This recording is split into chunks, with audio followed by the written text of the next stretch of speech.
All right, good afternoon, everyone. Got a little bit of a late start. Had to go and get lunch first. So, I'm going to try out a 9th edition game today for Warhammer 40k. Myself, Kentucky Grey Jedi, Mike, it's usually just easier. I'm going to go against Jacob, Valerian Dread here, and his Tau. 2,000 point game. Using 9th edition. We're going to go through the setup now, walk through the armies, and then hopefully get started pretty soon. So you'll have to excuse once we get set up. I am going to move the camera around and do a little bit of lighting on the board so that for the entire game you should be able to see just the board and then just hear us audio-wise. So there'll be a little shuffling of the camera in a few minutes once we get stuff set up. So using a standard 9th edition size board, which is, I believe, 5 foot by 4 foot. With a mat and everything. So we'll go ahead and get that set up. Hey, clear this stuff off. Yeah.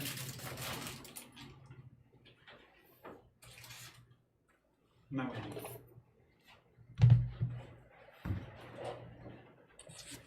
Use my fancy new terrain map, which I love, from Any preference about where you want this? some dude on Etsy, whose name I don't remember. No, he's going to be used in the game, so I'm just setting him on the black box for now.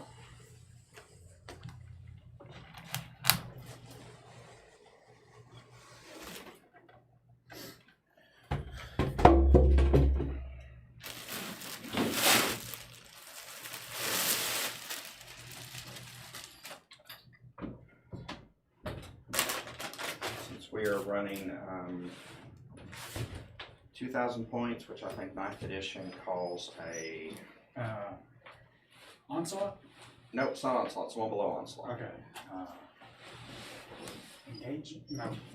Starts with an S, can't remember. Yeah. I'll have to pull it up. But it does change the map sizing and everything. So we'll have to shrink that in a minute. Get my books and my tape. Eat this burger so he doesn't go crazy. No Annie.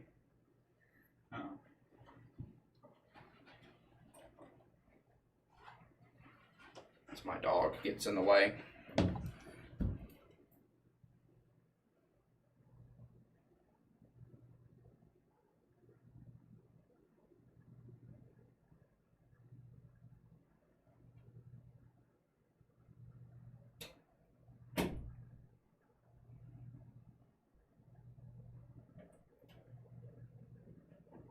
Right, Strike Force.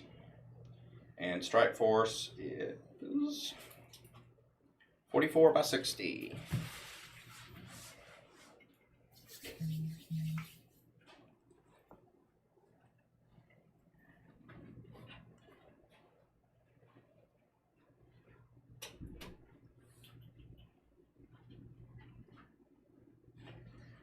By 60. All right.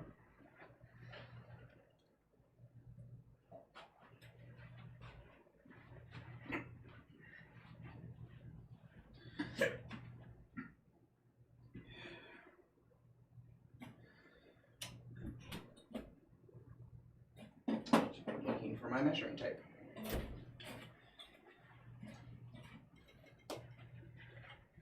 Which I cannot find. For some reason.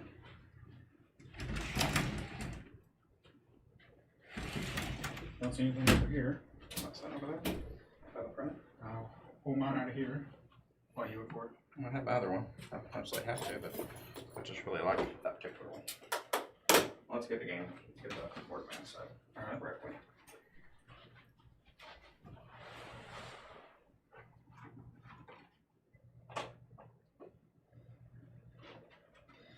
Terrible container my tower in, sadly.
You want to set it exactly 44 by 60, or want to keep the width on this is right at about 4 feet? We can shrink it a bit if need be, though. Anything works with me. Just roll this under a little bit.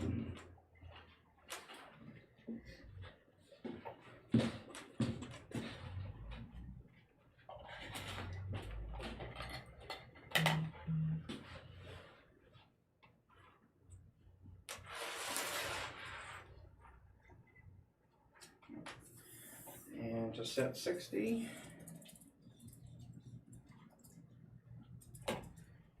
Right at 5 feet. Just literally right at the width of this smaller desk. So we'll just this bit.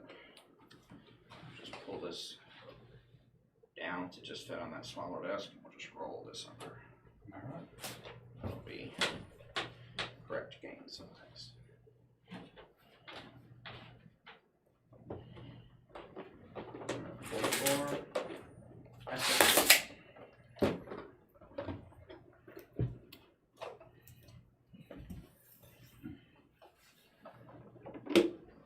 Plenty of room to put up 1 or 2 little lights, just so.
Shift this over here.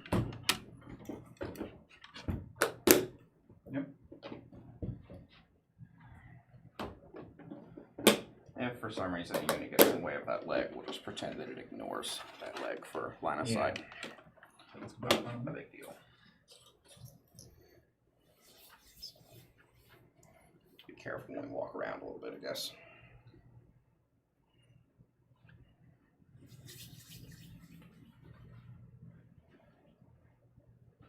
Yeah, most of our stuff can probably be made from one end of the table to the other, honestly. Alright. Wouldn't be too much of a major issue.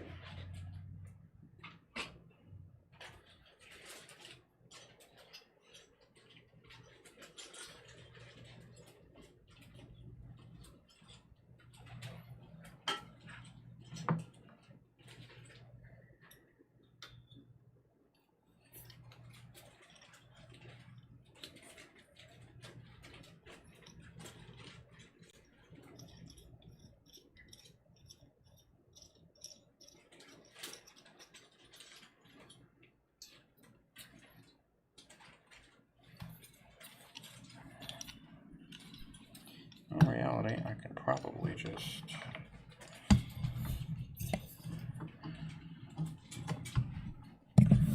shift this here.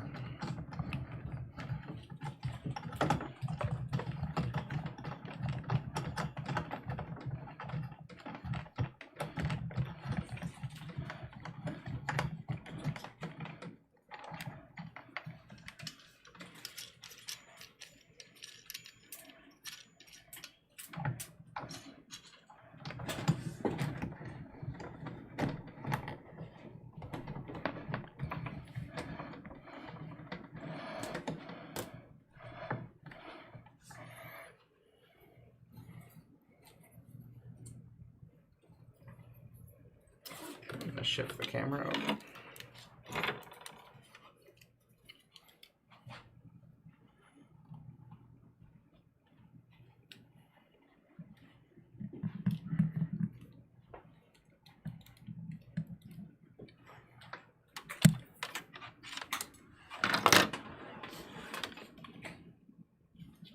In reality, I think it'll probably catch most of the board just sitting here.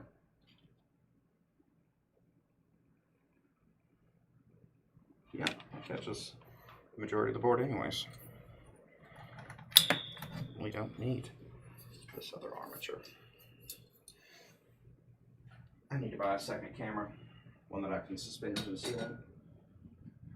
Got one on, looking on Amazon. I just haven't dropped the $110 that I needed to drop on it. It's quite a bit of money to drop at one time. Yeah, it's a nice camera, but still, it's a bit much. First time unboxing. Hope it's in good condition. Haven't even opened the unit before? No. I've had it for a couple months and just haven't opened it. It was one model and it was very small, so I was hoping that it would be in good condition when it arrived. I get that. I don't hear anything wobbling around in it, so. It could be a good thing, or they just, you know, packed it full of plastic. Both are likely.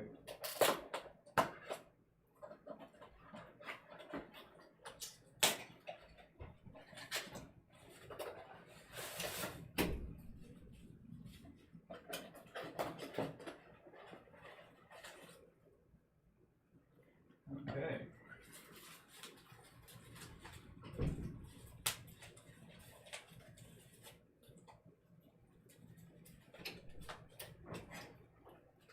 He looks to be in one shape. One piece.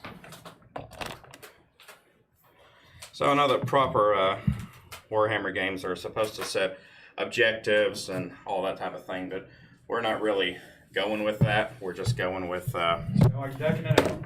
how many of the other units can we murder in, you know, 5 or 6 turns. Just to make it fairly simplistic. So we'll see. We'll see how it goes.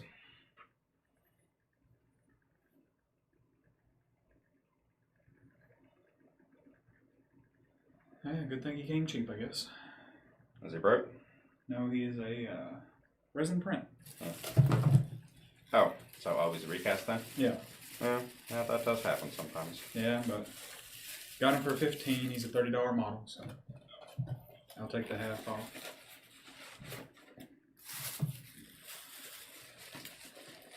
He'll serve his purpose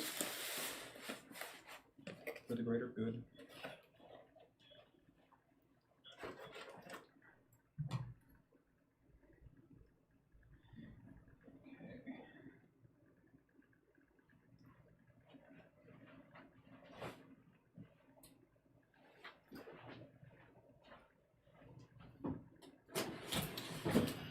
Alright, so I need to open my list and see what I need to go and pull out of my magic case.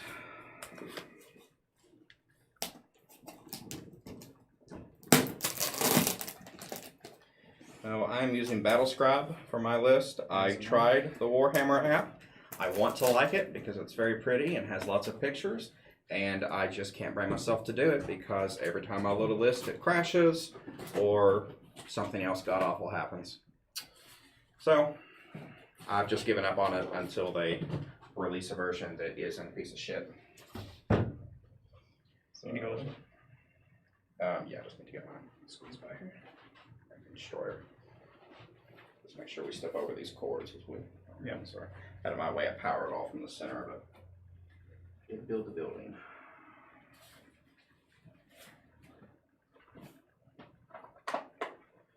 Get my Dark Stalker, which is not glued together yet because I just bought him, and I can't paint his butt if I glue him together. Here you go. So I want you little boys. Okay.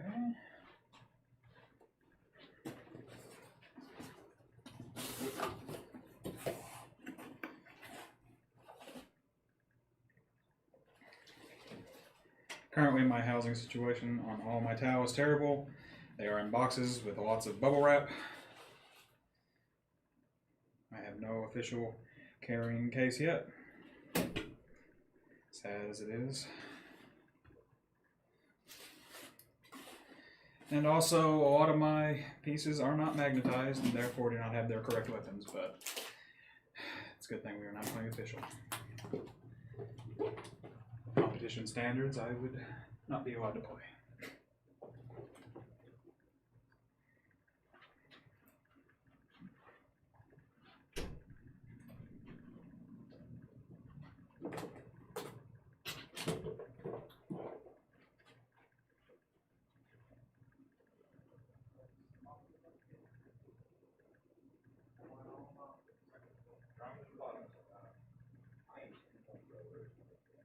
All right.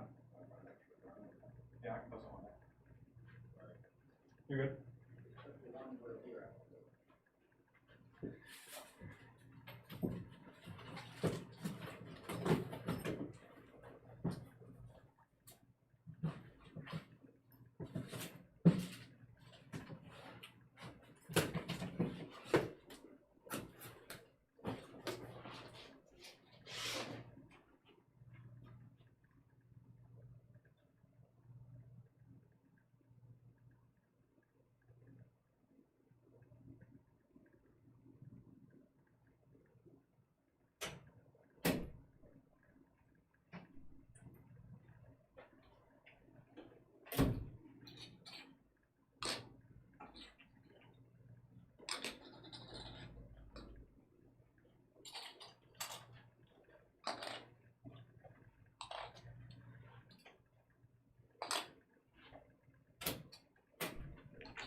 One thing I do have foam for is my drones.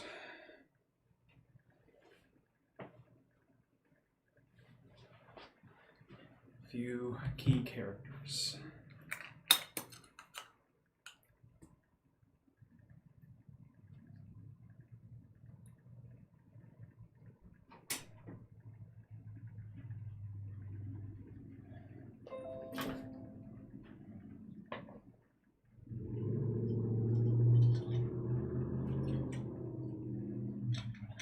Watch out, Annie.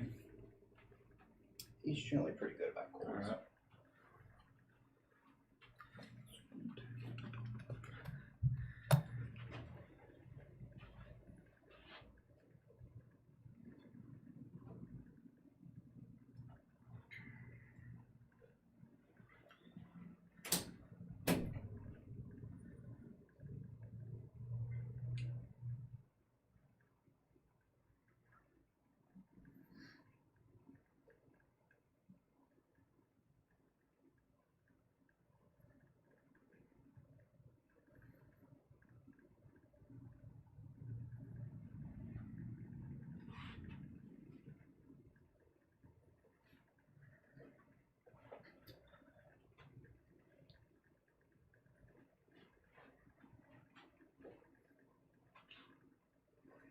Horde of marker drones.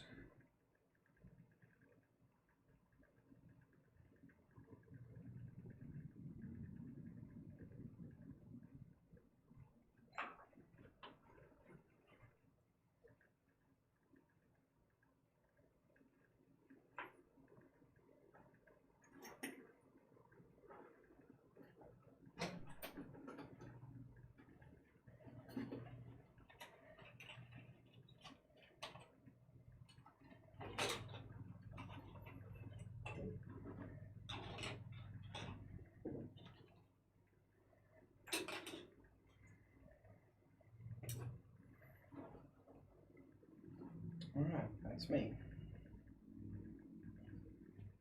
I'm almost done. I think these are the last models right here.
Alright, so we're playing a 2,000 point game.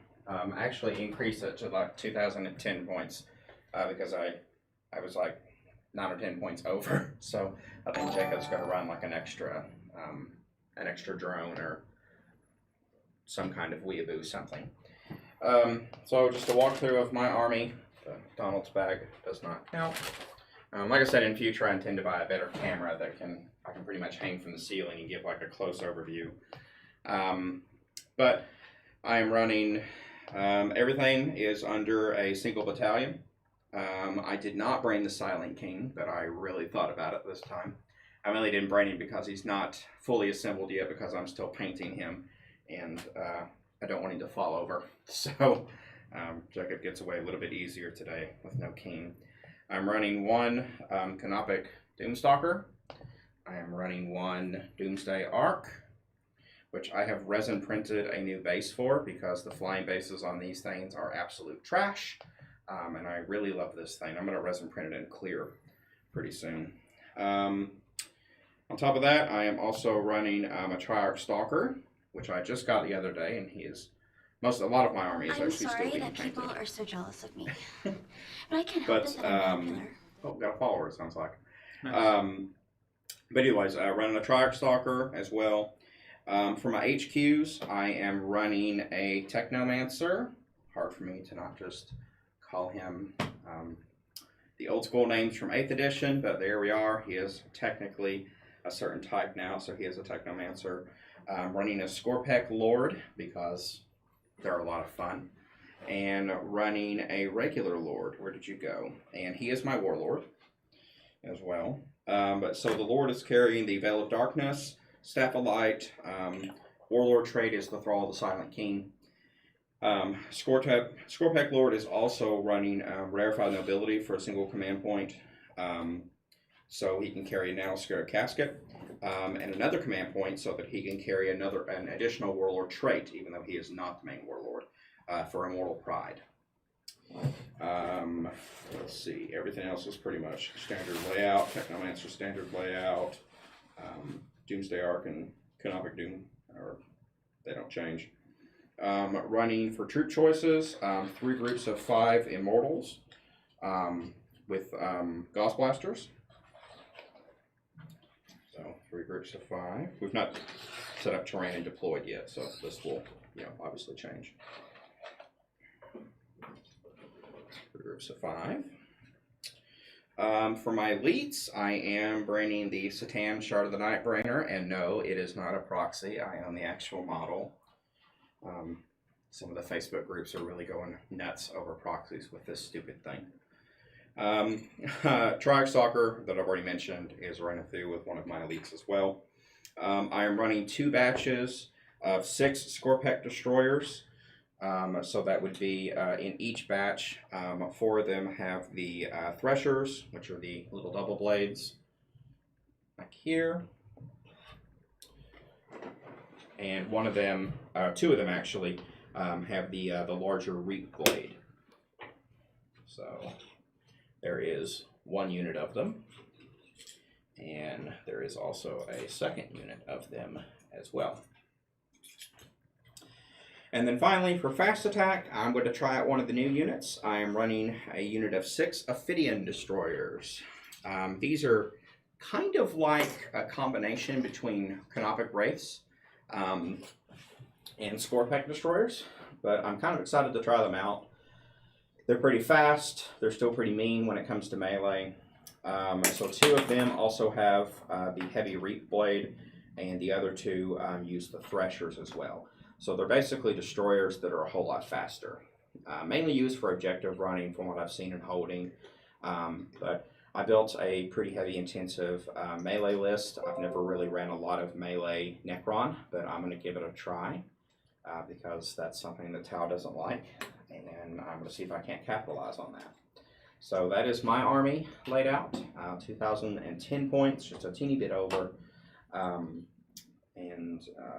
Let's see. That leaves me with 10 command points to actually begin the game, since I spent 2 on the Scorpec Lord to give him rarefied nobility as well as a Nanoscarab Casket. We're just playing a regular open game, strike force size, 2,000 points. I guess 9th edition says 5 turns, so we'll get to 5 turns and decide if we want to go further than that. I guess it's pretty casual. Dynasty choices, I am going to go out on a limb here. Normally I run either Saltec or Novik. I'm actually created my own dynasty choice, Libidine Sanguinum, which is my poor Google Translate translation of Bloodlust. So I'm running Circumstance of Awakening for Relentlessly Expansionist, and the dynastic tradition that I chose is Butchers. So I'll read into that more later when they come into effect. I'm not going to read too much because I don't have to according to the game and tell Jacob what to do. So, but I'm going to try one of the custom dynasty rules, which is kind of cool. It lets you pick kind of a circumstance and then one of the dynastic traditions as well if you don't want to go with one of the built-in dynasties. So that's my army. I'm going to clear this out now and start unpacking terrain while Jacob goes over his army list.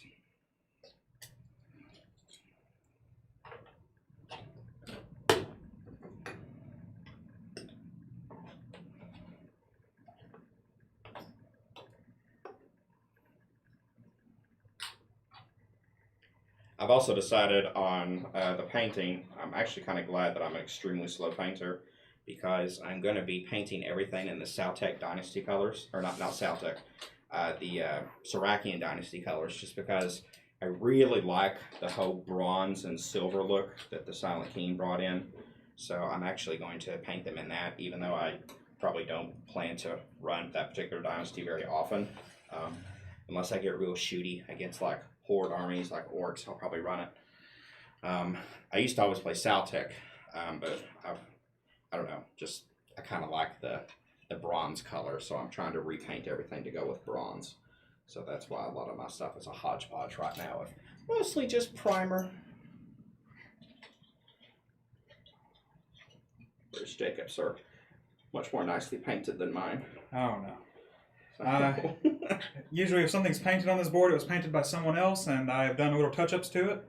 I actually have about 15 units right here, which I have touched up and am still in the process of finishing up, but they're pretty much what my host set will end up looking like eventually. My painting style is in a custom set. I am doing an Interrex themed Tau army, which to my knowledge there are no others in existence, so hopefully it will end up looking nice. Gotta grab these last crisis suits and then we are good to go over the list. I think you have enough big robots there. At least you didn't bring the big dude. The thing about him is you just have to build the list around him. It's all about defending him. That's why I didn't do the Silent King, because if you bring the Silent King, he works best with Triac Praetorians. And I mean, I love Triac Praetorians, don't get me wrong, but I really wanted to try out the Ophidian Destroyers and see how they stack with regular Scorpec Destroyers. Yeah. I wanted to test the speed. So he will buff them, but he doesn't buff them as well as he does Triac Praetorians, because he is a Triarch. So I thought, what the heck. And he's not put together yet. So if not, he'd be like balancing on his throne and wobbling over, and just too much risk. He's too delicate. Yeah. All right, we are good to go over my Tau list. As I explained in a moment ago while I was getting things out, I do not own magnetized models, so a lot of my models are not WYSIWYG. I cannot play in official GW tournaments because of it, but hey, we'll make do. WYSIWYG. WYSIWYG is whenever the unit has all of the proper weapons that it has in the list. So if I were to run Crisis Suits, I would have to have one of every weapon that it has in its list, and that would count it as WYSIWYG. Necrons don't have that problem, so we only got like 1 or 2 options every now and then. Tau have a lot of options, sadly. Well, not sadly, I won't say that. Alright, so I am running the Farsight Enclaves. I'm running a battalion detachment and a patrol detachment. Starting with our battalion detachment, we have HQs as follows, and I am proxying 2 HQs, so I'll have to go over who is who. This Code Star Commander is proxying Commander Farsight, the leader of the Farsight Enclaves. This smaller XV8 is proxying Commander Shadowsun, since she just got the new Supreme Commander Doctrine. She can be in the Farsight. And then I have a regular Enforcer Commander who will be an Enforcer Commander. Farsight will have Genius of the Monk. He will have the Hero of the Farsight Enclaves. He is the Warlord. Commander Shadowsun running. She will be running her Dispersed Fusion Blasters instead of the regular 2 Fusion Blasters. And the Enforcer Commander, if I'm not mistaken, will have 3 Plasma Rifles and a Shield Generator. Going on down to my troop choices, I have 3 squads of 5 Breacher teams, all running Pulse Rifles and Photon Grenades, accompanied by 2 Marker Drones each. And that will make up my troops for the battalion. I have a Cadre Fireblade. He will be proxying a Farsight Marksman, who gives buffs to the drones. And then I have 2 Riptide Battlesuits. One Riptide, I'll go ahead and declare that this white one will be proxying a Pulse Cannon, Heavy Burst Cannon, instead of the Ion Blaster that he has. It's not a blast weapon. Is that a blast weapon? Not the Heavy Burst Cannon. Okay. If I'm not mistaken, the Ion Accelerator is. Yes, it is. This one will have an Ion Accelerator, and it is also taking a. He's taking the Amplified Ion Accelerator as a subsystem. I should have also said that I burned a couple CP and ran Emergency Disposition so I could have an extra relic, and I burnt a CP on Crisis Veterans, as for the Farsight Enclaves. Going on down to my Fast Attack.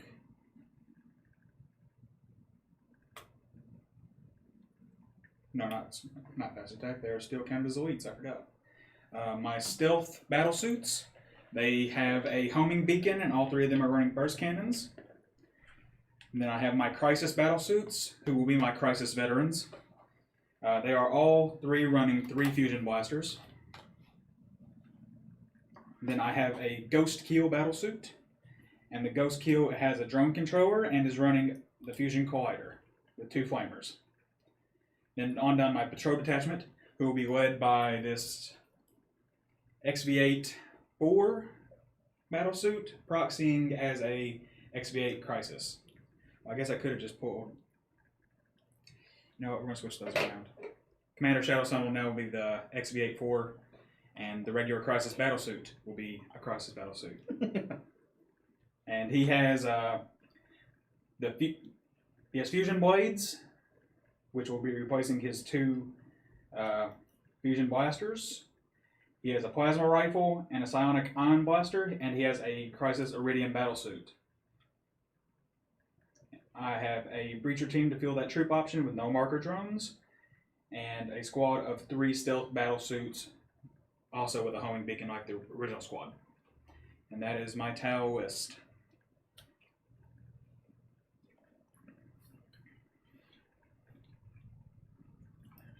You got a lot of big boys over there. I think you were thinking I was going to bring my test vault again. Usually if you see a Taoist, you got to run at least one Riptide. It's the bread and butter of our army.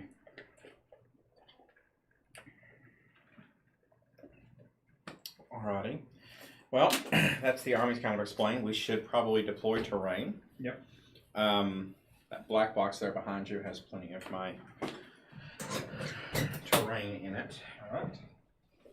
Skip over here. Oh, how many pieces do you think on here?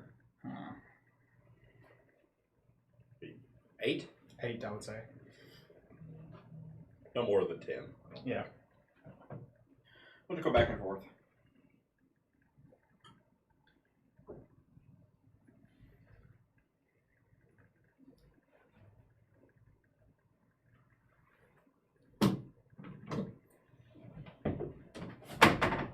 Just go ahead, nothing I pulled out for the battle today was broken.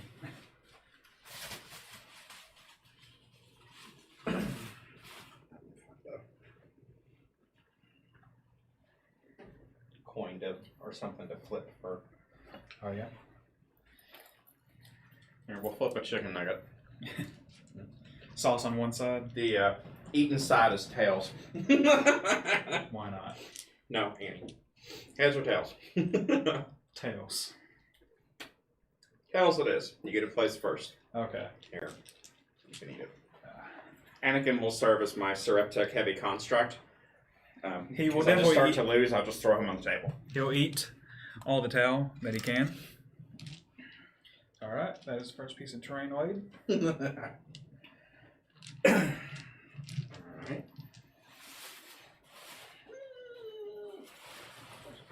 I like to lay my little round ones up beside the Stargate. My favorite terrain piece.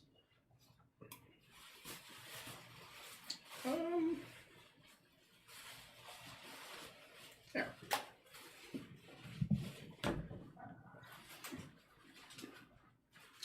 I had to order another one of these plastic wall hangers for my paint because I've got 27 more things of paint coming in. You know, if they ever get here. I need to buy another one. You probably actually have some of the paints that they've renamed by now. Yeah, actually, yeah. They no longer make edge paint. Doesn't exactly exist anymore. Oh gosh, I just realized I rebought this. Oops. So yeah, there's that. I think I do maybe on 2 or 3 that they just don't make them anymore. Yeah, they have completely redone Macragge Blue. Macragge Blue is now, it's actually a contrast paint now. They removed it and added a contrast in its place. Which is a shame because it's a great base. Yeah. I actually use it to base. That's what I was gonna use for my plasma effects, and then it became a contrast. The contrast is great for big flat areas, or even areas with lots and lots of definition and lines. But for things like guns and like small things like that, I can't contrast that. I've got to go back to the old school. I understand completely.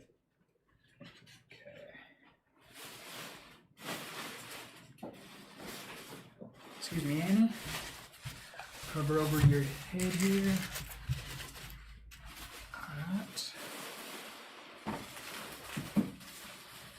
Gonna be an interesting board.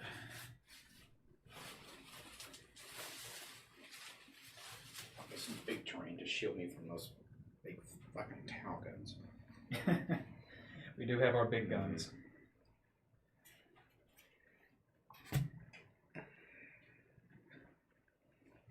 Honestly, I think. Let's see. Is that 6? That's 6. Yeah, that's a sizable amount. That's enough, honestly. Yeah, I agree. Filled up faster than I thought it was going to. Yeah, I kind of think that's enough, honestly. All right. Deployment is within what, 6 inches of the edge of the board? Did that change for 9th edition? I'm Is not it 6 or 12 from the edge of the board? not entirely sure. 1 second. Because I guess we're really supposed to pick deployment zones and stuff too. Yeah. Okay. I think technically what we're doing is open play, is it not? Yeah. Yeah, they have like missions and stuff for that, but we'll Yeah, worry but about we that. never really looked through any of that. Yeah, we won't really worry about it. Okay. Guess we'll go to 195 where the rules begin. I think it's 12 inches. We also did do our shooting phases wrong whenever we went to John and Vanessa's. I watched the official GW video just to make sure, because I felt like we were doing it wrong, and we were. What do you mean, like? You have to declare everything first. Yeah, so the way GW has it in their official video is you go by squad, but that squad has to choose all of its weapon options. It can't like shoot one form of weapons at somebody and then use the next form of weapons by them. It has to declare where all of its shots from that one squad individually are going. Mm-hmm. And then after that, after those shots are gone through, you can go on to your next squad, is how I understand it. But you don't have to clear all the squads at one time before you fire anything? Not from my understanding. Yep. Okay, rules key.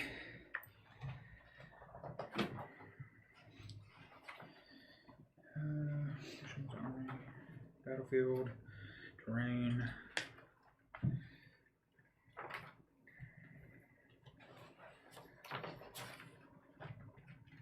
We'll go with, I think we just go with 6 inches because it's not here. I'm almost certain that there's 12 inches. 12 inches, yeah. Almost certain. That's what we get for not playing 9th edition. Oh, yeah. As much as we... Well, I've been waiting for that Tau Codex for what feels like a year. No, So, haven't played in a long time either.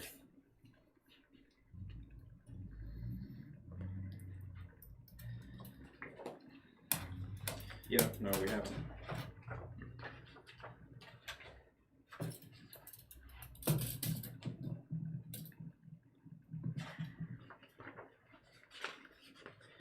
Yeah, I would almost guarantee 12 because I don't think 6 would even fit the base of one of my Riptides. It's 12. Yeah. And you generally choose a deployment zone. Yeah, 12 would not fit a Riptide. They have some big bases.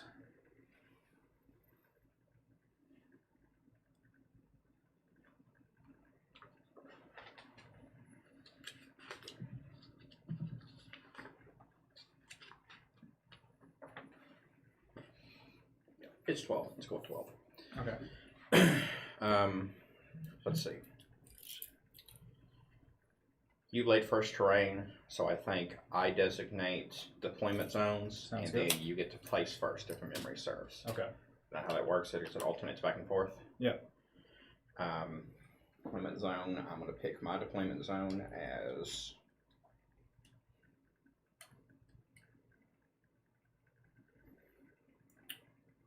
$12 inches and all the way around here in this corner. Okay. Basically this corner. All right. And you pick your deployment. Obviously, the Tau will take the farthest way away from our enemy, with the most open ground to shoot. I mean, at you our could enemy. go right here. That's that'd be fine. Oh yeah. In our face, turn 1. We love that idea. Oh, you're acting like it won't happen. Oh, it's going to happen eventually. It always does. We want to make sure it takes a little bit. We want to shoot before we get there. All right. Then you get to deploy first. Okay. So does that mean that you will alternate and get to play first? No, I think we roll off for that, Okay, don't we? yeah. I would say so. You only alternate off for this, for like setup and deployment stuff and whatnot. So 12-inch square is right in there. What I generally do is just divide the board in half, or divide the board in quarters, and then that's your 4 deployment zones. Yeah. That's the easiest, the way that most people always do it, honestly. Which technically means you could deploy up to within 12 inches of pretty much anything right through there. Pretty much that little quadrant is your, corner to deploy within. Yeah. I always try to get. We did it at John and Vanessa's. I'm still having issues with the quadrants, but we'll go with it. Yeah. Well, it's Anything up there. pretty much, the middle of the map is at 60 inches. So. Yeah. Your 30 mark is here. So technically there. Right about This here. is Edge of this terrain. Pretty much. 44. So anything up to 22. Yeah. Pretty much this entire section. It just should be within 12 inches of the either edge, really. Yeah. So it's kind of 12 inches up from this edge, 12 inches up from this edge. So, like, you can't deploy like right in here or anything like that, but you could deploy like along, basically like an L shape along this edge here. Yep. Is the way I have always understood that to work. I guess we should do it.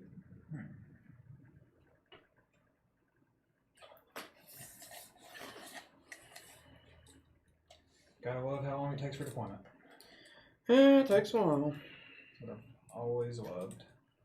This light's going to be right by deployment zone, but we'll just pretend it is not there for line of sight sake or anything along those lines. The huge Necron monolith overlooked the battlefield. I really love this little stand I printed. It Oh, yeah. sets so much better with right over the gun part of the arc, and it's Right, stable. a lot it more doesn't support. fall over. Oh my God, it's so much better. Now I just got to learn how to print in clear resin so I can print it and, you know, still have it look kind of nice. But even the regular one like this prints okay.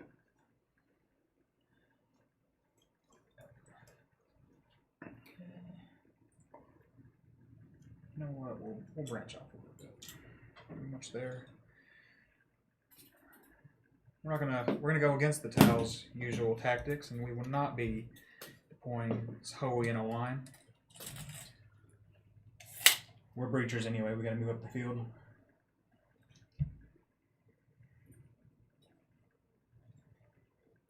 I have a base for this tri-arc, but I just printed it. I haven't got time to actually put him together yet. Oh, I understand. Oh yeah, I forgot about GW's new consolidation rules as well. Well, Well, I mean, it basically just means you can't stretch them out in a line. yeah, Is the way they got to be within. I think it's 2 or 3 inches of of 2 models. 2 inches of 2 models, or 5 inches vertically. Yeah. Yeah. It just basically prevents you from doing a line. As long as they're kind of bunched up a little bit, they're within coherency. Yeah.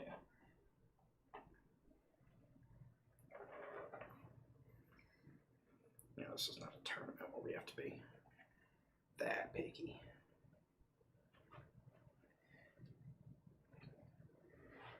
Stick him right in there.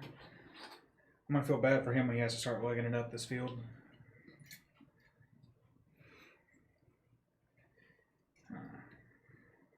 Yeah, we'll just stick these guys right in here.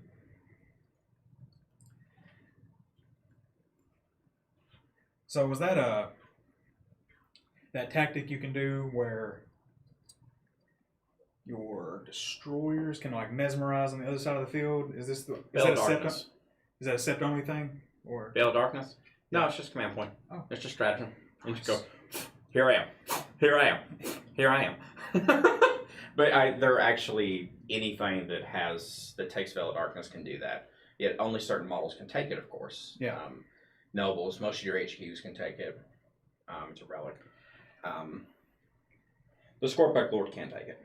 So it would be him dragging certain other things, but he can only drag core units with him if he's the one who takes it. So there's a certain way you do it with destroyers. So here's the thing. I have to check a rule real quick on infiltration.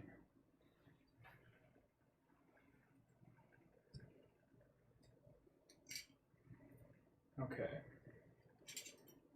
So anywhere that is not in your deployment zone. So you're pretty much halfway down the field is your deployment, correct? Mm-hmm. Much. Gotcha. Just a quadrant or right. whatever. It's more than 12 away. The Ghost Keel, Stealth Suits, and Shadow Sun have the Infiltrator keyword, so they can be anywhere that's not in your deployment and more than 12 away from enemy units when they start the battle. Do you have to set them up during your deployment zone, or is that after first turn? The only reason I say that is by doing it now, you allow me to kind of arrange my troops. That is true. So I bet you that allows you to do it just before your first turn, but after the deployment. During deployment. During deployment? Yeah. Oh, then it would. Yeah. It's kind of but still useful though. Get this guy closer so we can run up. We will do the same for. Do the same for Farsight. There. Hide you between. Hide you over here behind this. Well, you have to be set up in coherency. So we'll set you behind him for now.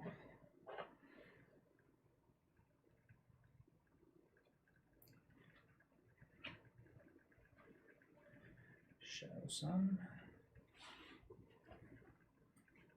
No, you are not Shadow Sun. Forgot we switched you. You are Shadow Sun.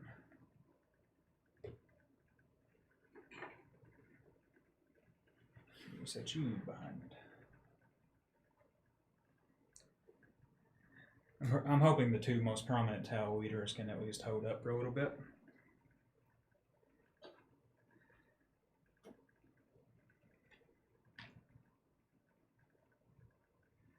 Up there.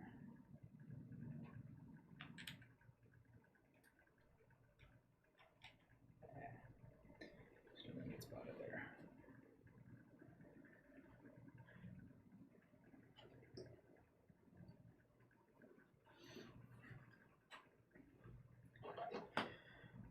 Oh, and I forgot to mention, because my army is battle forged, and because it does contain a noble, I did choose. Let's see, where's my notes?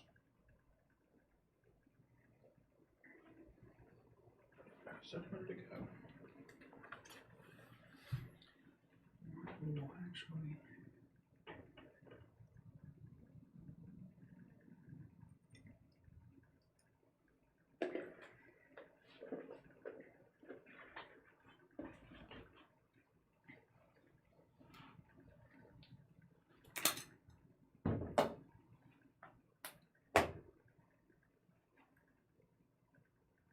I did choose command protocols.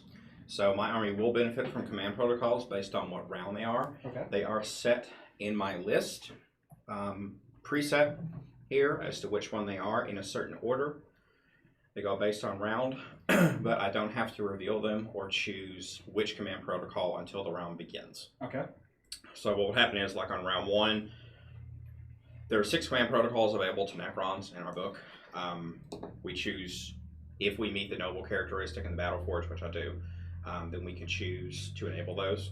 They give us certain buffs, and each protocol is based around 2 different effects, and I have to choose which ones hit on which rounds, predetermined on the list. But when I turn those over, basically, I don't know in the stratagem cards where I would do it here. I can choose in the moment which of those 2 effects come into play. Not both of them, just one or the other. So those are already chosen. Sounds good. Forgot to. You move. Forgot to mention that. I think that will be the end of my deployment. These remaining models will remain in Manta Strike. And that is my XV8 Commander and my XV8 Crisis Veteran team. This is already so many less models than 8th edition. It feels so weird. Yeah, it is a lot less.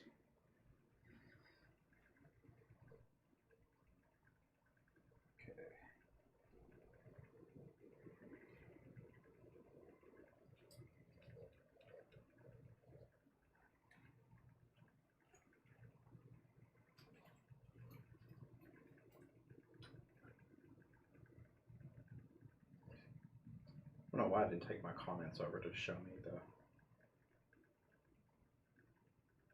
I'll just have to do it here. Nice.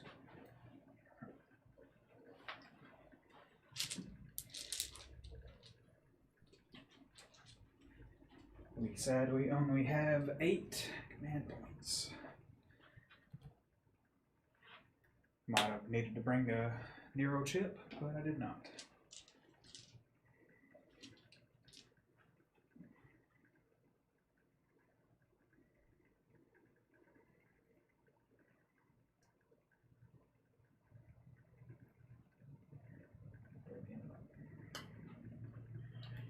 It doesn't carry over. Battle Scribe works okay for carrying over between one list to the other, but for some weird reason, it didn't keep the custom notes that I put, so I had to copy it over to Messenger. Well, it doesn't keep that. That seems very stupid. The point of tying it together to be a Dropbox if it doesn't keep all of it.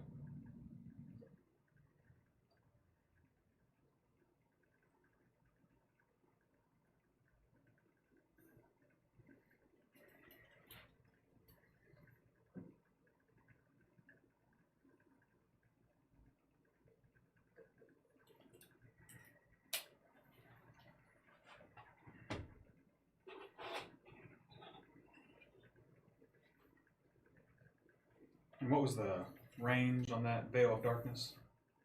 Like how far can they spawn near an enemy unit? Anywhere within 9 inches. 9 inches, okay. Yeah. If you choose to use the stratagem. I'm not gonna say it's not a possibility.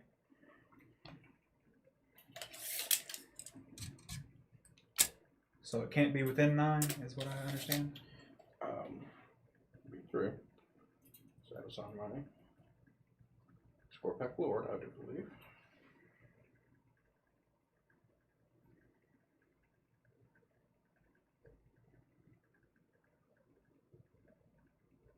No, it's on my regular order. Once per battle in your movement phase, the bear can use this relic. If it does, the bear's unit and up to one friendly Dynasty core unit within 3 inches of the bear can be removed from the battlefield and set back up anywhere in the battlefield that is more than 9 inches away from enemy models. Okay. Choose to use Veil of Darkness. It works the same way as what's that drop pod thing that Marines and shit use. It's all the same kind of basic stuff, really. They just give it new fancy names. So, I stuck myself in a corner. I don't want to.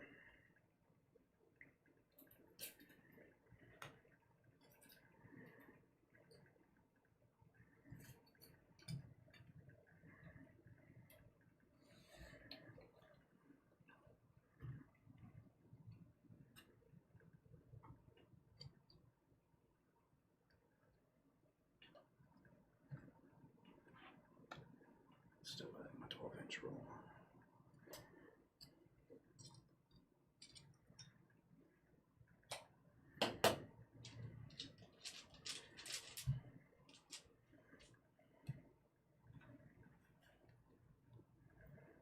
Looks like your camera may have froze again.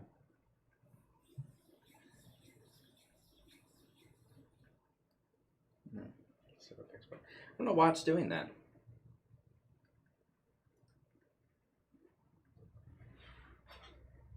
One second, I'm going to tune into your stream and see if it actually is frozen or if it's just appearing frozen.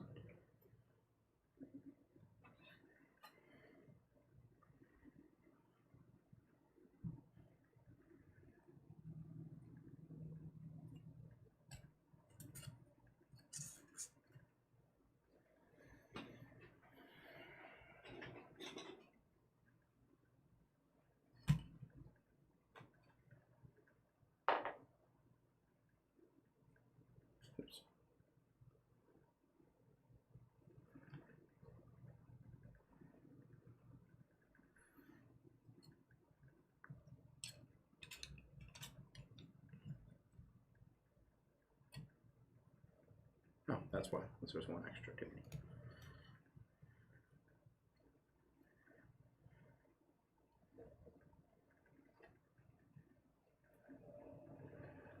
Okay. My Amphibian Destroyers are going to be set up in the back line as tunneling horrors. Okay. So I'm guessing they have pretty much a Ravender. Think of it as a built-in Veil of Darkness, but it's free. Yeah. It's just that squad does that. Gotcha. Yeah. They really want to be friends. Everywhere. Makes sense. Okay, let's see if I'm actually within.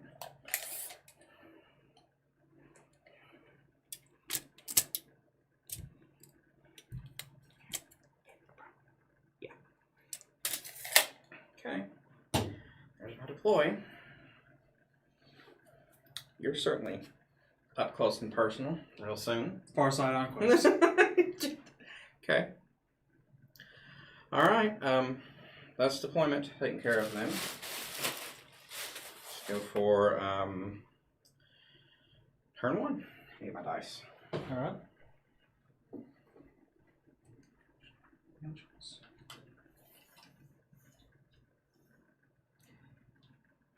Bit aggressive for Tau, I know. Move him up a couple inches. What do you want to do to determine turn 1? Just roll a d20. D20. Is that easiest? Yep. This is not a spin down. It's not.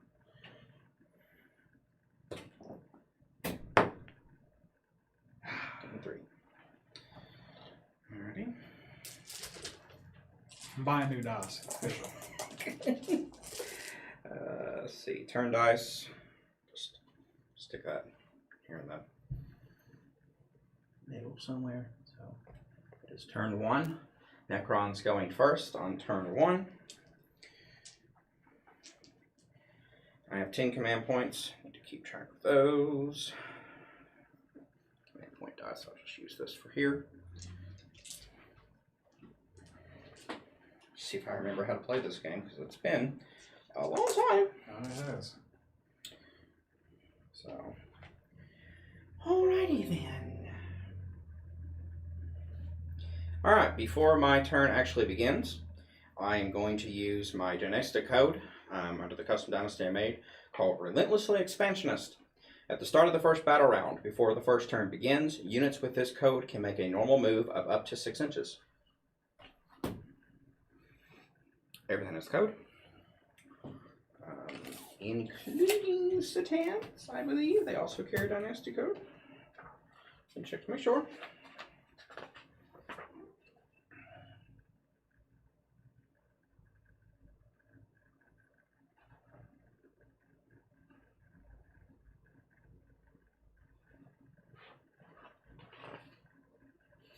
Nope, they do not carry the dynasty code. So everything but my Satan gets to do so. So free 6-inch movement.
Stay up here.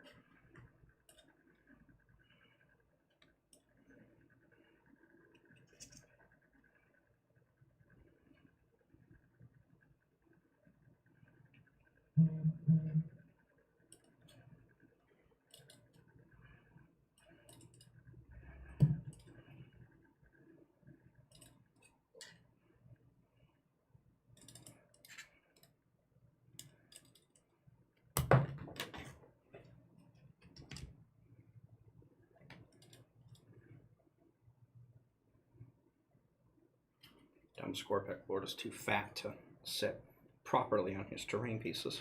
Oh, it happens. Do I want to move the Doomstalker King?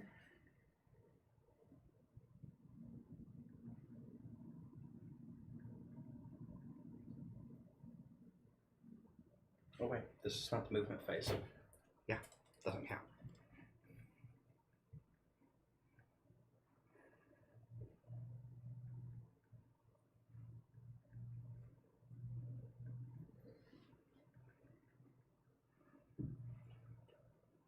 It's the range of my Triarch. I've never used a Triarch Stalker.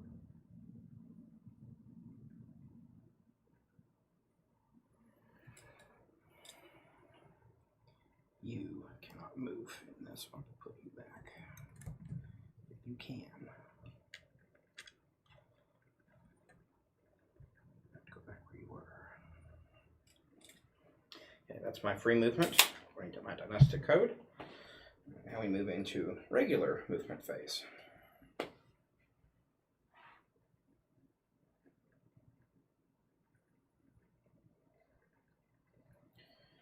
Mortals get to move up to 30. Oh, great.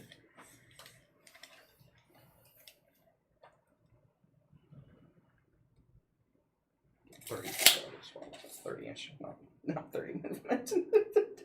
Fine. Yeah, I should learn to read. Yeah, that'd be fun. Oh, turn them on. already here. We love your company.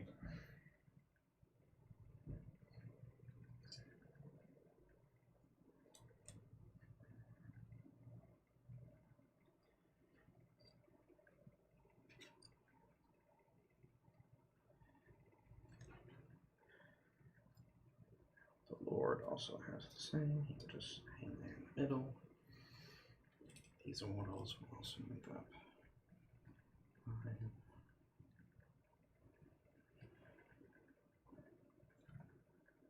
Cryptek has 10, but he's not going to go quite that far. Something I've always wondered about the Tau is why our Farsight marksman can be a warlord, even though he does not have a commander trait or character. Well, he does have character. He's Half my stuff that can be warlords don't have the noble trait, which they've added on now. I find that kind of weird.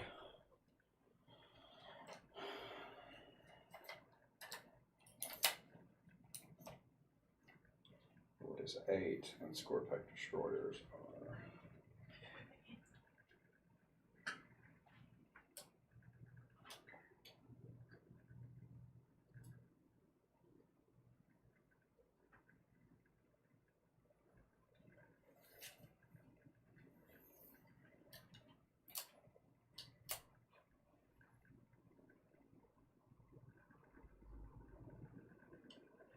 Oh, yeah.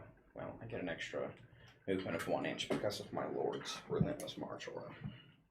For anything that's within 6 inches. Which ain't much.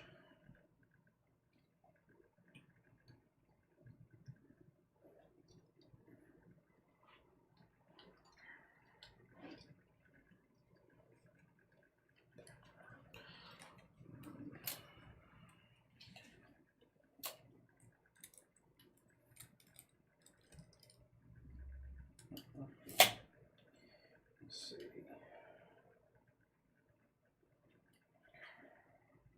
Okay, Scorpic's given 8. Regular move.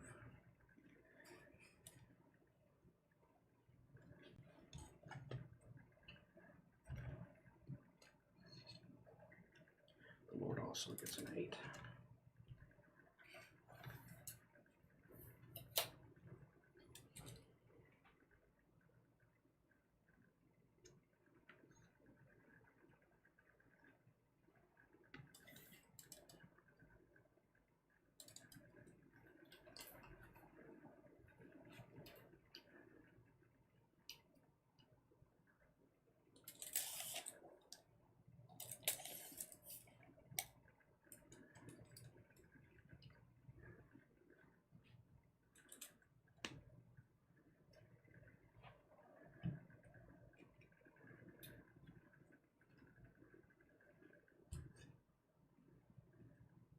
around, boys.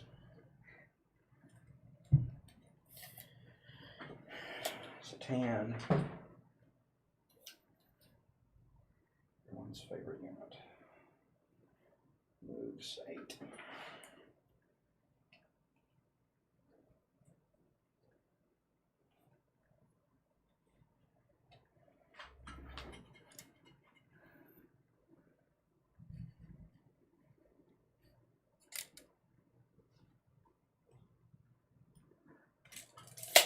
Guess this is what I deserve for hoping for that turn 1. I cannot pick. Game Stalker. What's your range?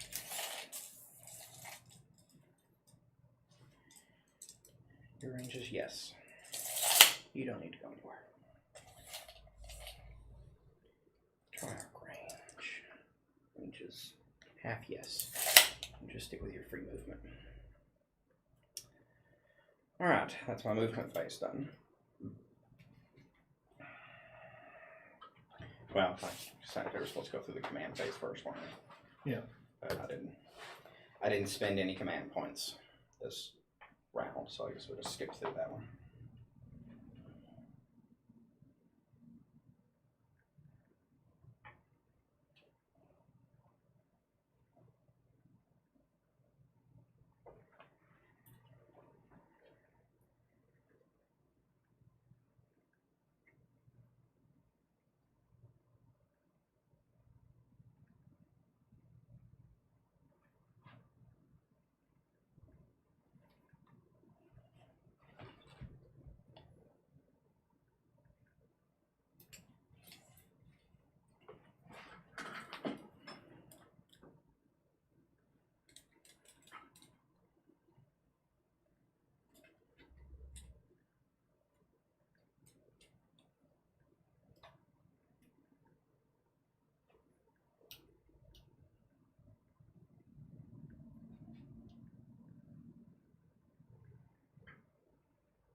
This.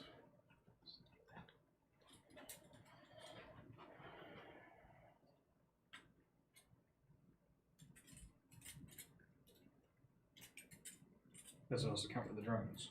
Pop out. I think it popped out here. Into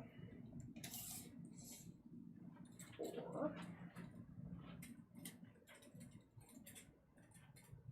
Yeah, damn. Not there. Yeah, I tried to pull you reasonably far away from those.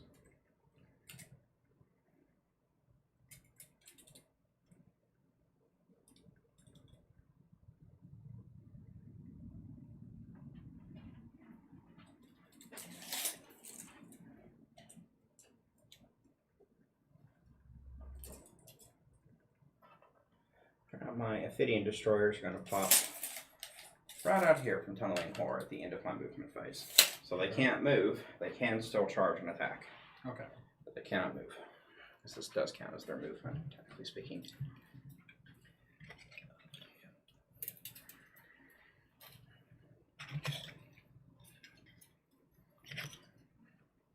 Might as well get them out. Yeah. Is that your way? All right.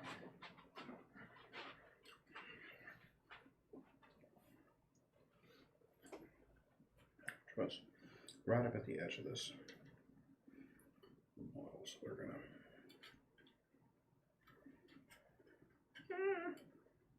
don't fall over, you little spindly bitches.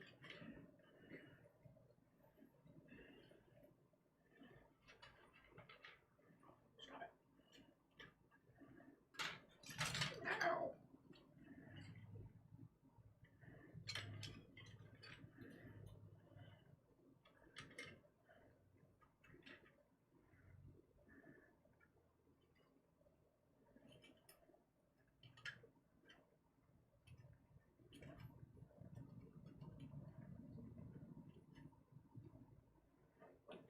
most precarious, but they're sitting there.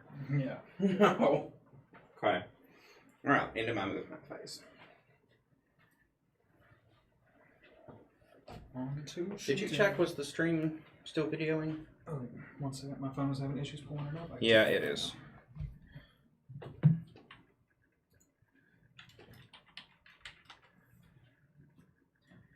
Frozen. I wonder why.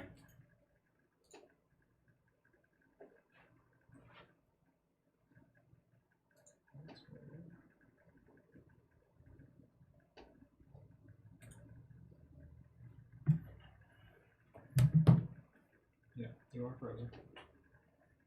Can you hear the audio? You are frozen. Yeah, we can hear it. Can you hear the audio?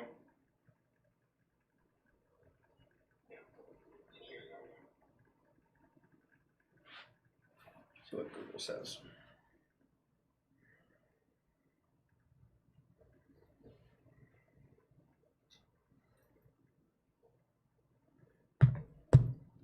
Oh.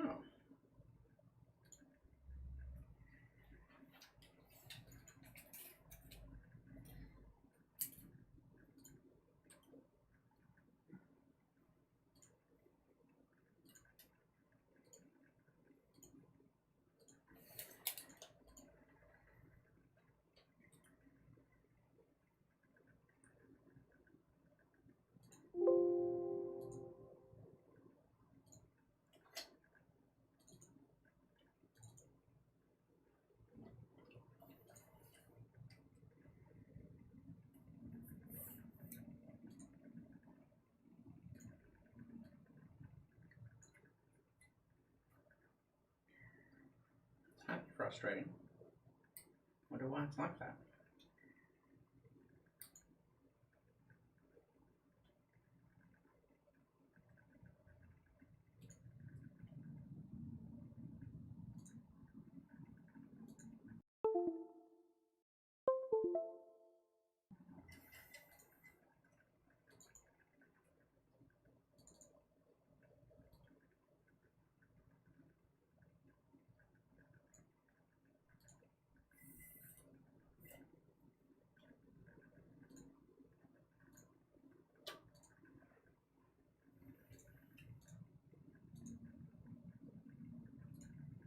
Okay, there it is. Should be back now.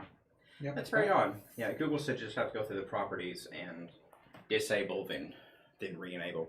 I may need an update to the driver or something, or it could be the fact that this computer is like, 8 years old and desperately needs to be replaced. But anyway, all right. So movement phase done for Necrons on turn 1. Moving on to the next phase, which should be shooting, if memory serves. Yeah. So shoot.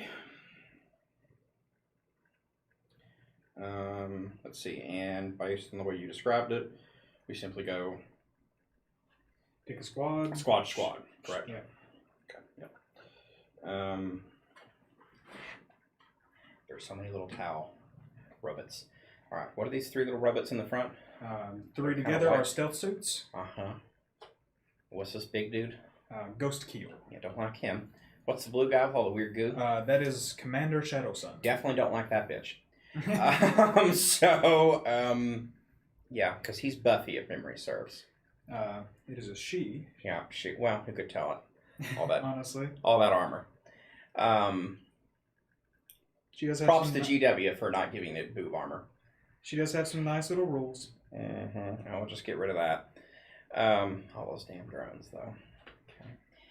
Okay. Let's see. Is she a character? She is. She is. She? So named character? Yeah, named character.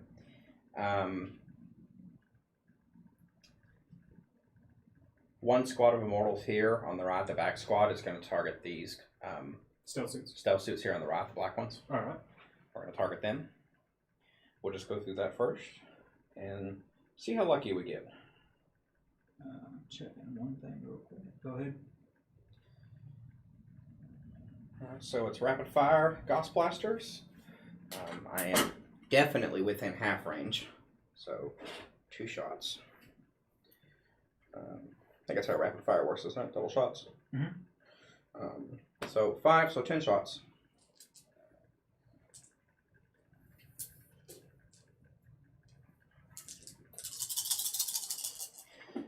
So 10 shots from the Immortals. Now they are buffed by their lord.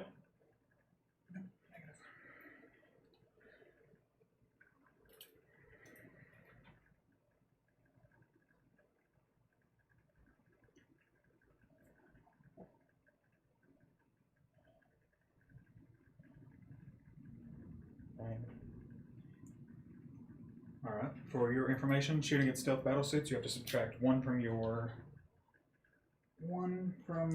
hit rolls. Well, they're gonna just be standard then because they're buffed by Lord's will. So they'll just negate it. Gotcha. So they'll just hit on whatever their standard is. Which I think is 4 up. 3 up. 10 shots, 3 up. Really good. Fail. 8 hits. Tough 4. Strength on these is 5. So hit threes. 3s? Yep. Yep.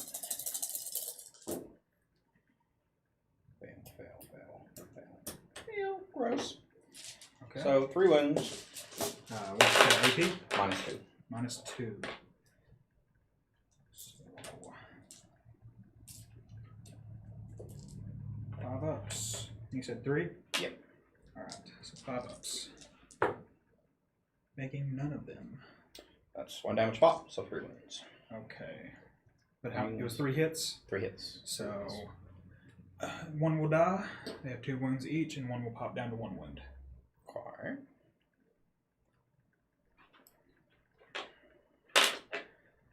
Alright. The other unit of Immortals will target the same group. Okay. Same thing.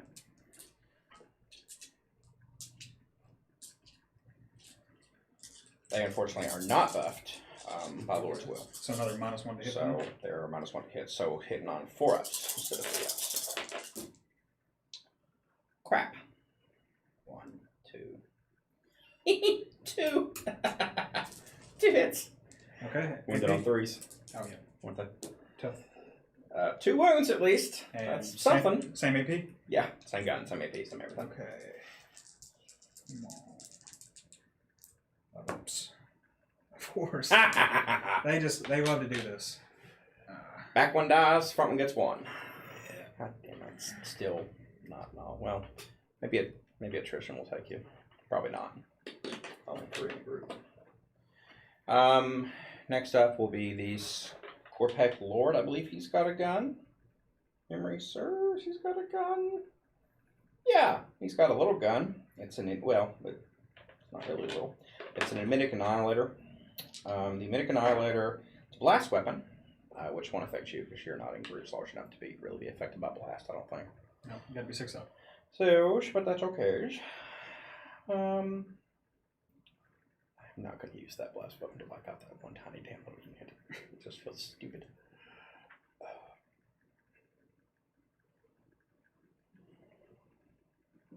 This is annoying. Don't attack with it. What the hell? He'll target this other group of ones here in the middle. Okay. The 2 little white ones in the other one. So it is a 2d3 assault. How do assaults work again? So assault is if you advance, you can still shoot at a -1. I did it. Yeah. Didn't advance any, so. Most of these don't need to. Okay, so 2d3. See how many shots you get. Oh. That would be 6 6. shots. Yeah. So 1, 2, 3.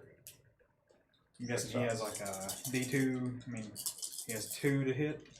So that would go up to Yeah, it's 2 hits. 3 to hit. We had 3 to hit, 6 shots, so 3 up. 5 hits. Okay, I'm guessing how much AP does that have? Only -1 AP, but Okay. it's a 6 strength. And there were 5. So yeah, go ahead for wound. What is it? What are they at? It'll still be 3 since it's not double. Ew. Well, that's horrendous. Okay. I'm not gonna have 1 in that. So it's whatever. Just 1. Okay. -1 AP. 4. 4s. Made one at least. Should have targeted the one little dude. Yeah. Okay, so Probably got him. that was nothing. We'll go on with other squad of immortals, which I don't know if you're in half distance. No, you are. Yeah. Because their distance was 30. You're easily within 15. But they'll target the same group. Okay. Um, One second. I think that they will get this buff.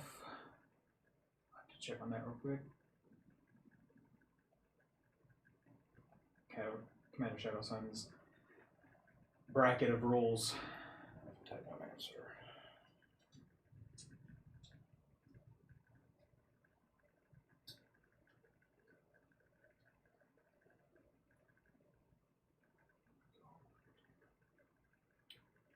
Actually, do I want to target them?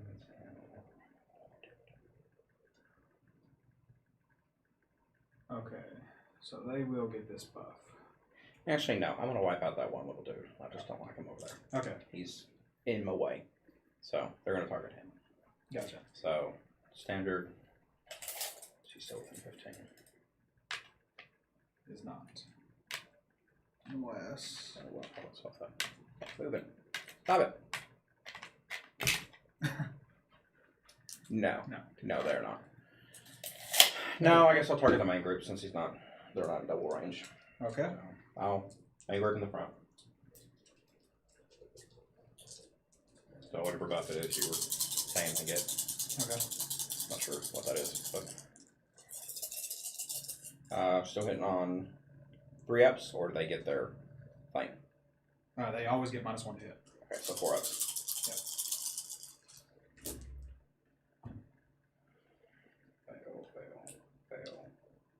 Fail.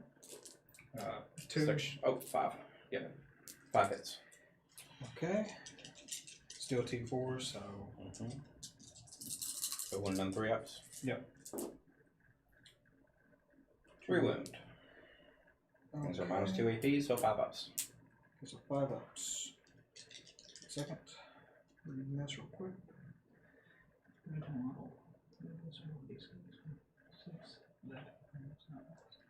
Okay, and there were 2 you said? 3. 3, gotcha. Okay. -2 AP. 3 5-ups. 2 fails. 1 dead dude. 1 second, actually, since he is within the range of Shadow Sun's drone, he gets he can roll a d6 on a 6. That wound is not lost, so 2 6s. There's 1, so he will lose a wound.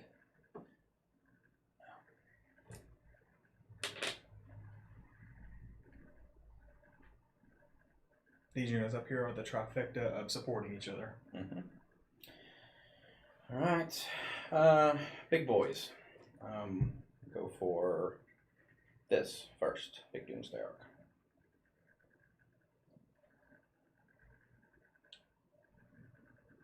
Right. He did not move because his only movement was before the turn and before the movement phase due to my dynastic code, so he still gets to fire his Doomsday Cannon at high power. Okay. And it's a heavy D6 shot. He's going to target this guy. Okay, he will subtract one He's from his vicious. hits. Okay. 1 second, I'm going to check this as well. He will actually subtract 2 since he is within 3 of his drones. Well, that's fine. Well, yeah. Okay. Heavy D6 shots. 5 shots.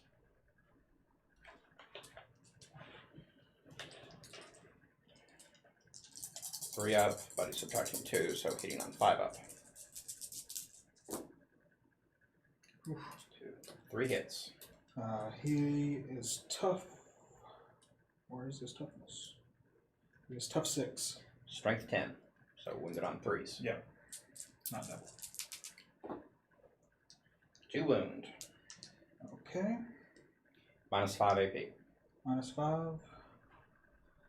Guessing that he will not get a save. Unless he's got a drone, he don't get no save. Well, the drone would come yeah. after, so it wouldn't matter. Yeah, Not really no, a save. Okay, so he will take those. Or say. So, alright, so 2, so d6 damage each. 7 damage. He is knocked down to...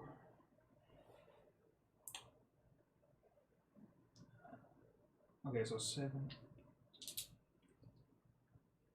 He is on his second bracket and he is down to 3 wounds. Okay. That thing hits hard. Yeah, it's evil. That's why I want 2 more. Alright, Kanavik, Doomstalker in the back.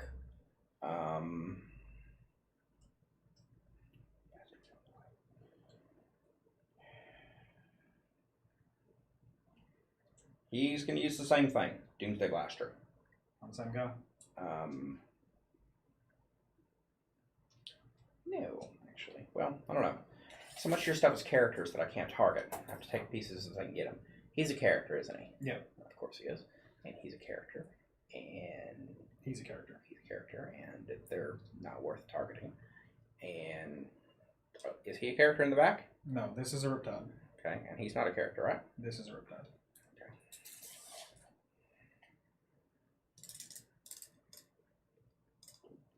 What the hell? Are those Riptides identical? No, this one has a... 1 second. Scroll up to them. This one has the Ion Accelerator, and this one has a Heavy Burst Cannon. Ion Accelerator is a blast weapon, isn't it? Yeah. Heavy Burst Cannon is... It is just a Big heavy old 12 gun. shot. That's what I thought.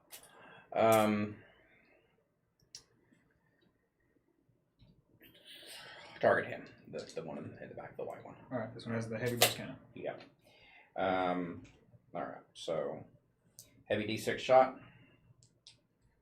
I'm going to command point that and reroll that. Okay. We still have that, don't we? In 9? Yeah.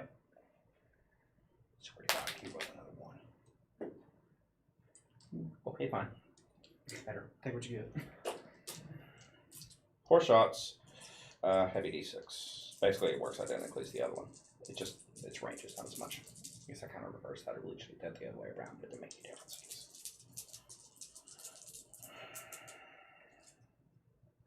hitting on 4-ups. Wow, that's horrendous. 1 hit. Toughness 7. Strength 10, so 3-ups. Yeah. Nothing. That was useless waste of time. Target Stalker. It's a twin heavy Gauss cannon, which is a 30-inch range. So I'm a little limited in what I can then once again have here shoot characters. Tempted to you bastard. Technically, Can't I would reach say the big stuff. he is obscured by your stalk. The stalker is obscured to him, so... Oh yeah, he would benefit from cover. That's, or well, no, actually he's obscured, I guess it wouldn't matter. You can't see him. Well, then I guess I have to shoot this big dude again. It's the only way I can reach that's worth hitting. Twin heavy Gauss, 30-inch, heavy 6. Okay.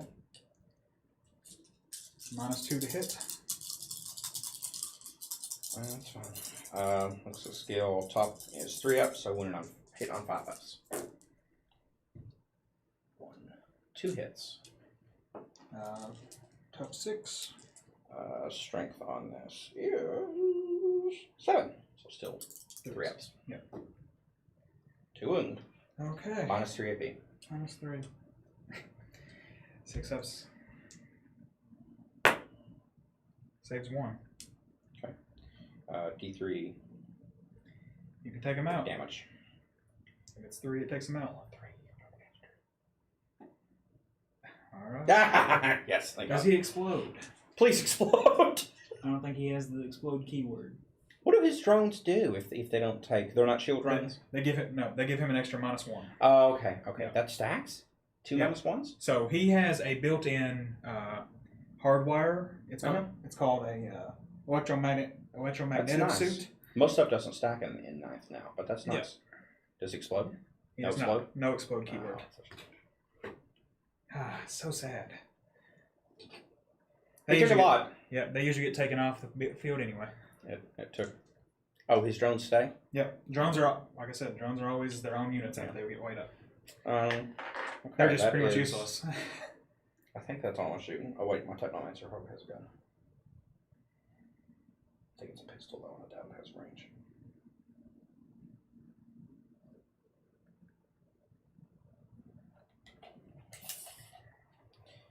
Wait, my Lord has a Staff of Light.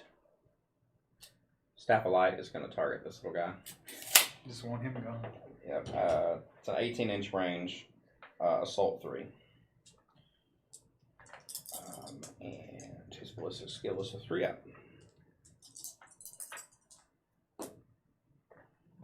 Does he have any -1s or anything? -1 to hit. -1 to hit, so 4-up technically. So only 1 hit. Okay. Tough 4. Strength 5, so only on 3s. Nope, nothing. He's determined to stay. Technomancer also has the Staff of Light. Gonna try to take him out with that one. Don't know if he's in range of.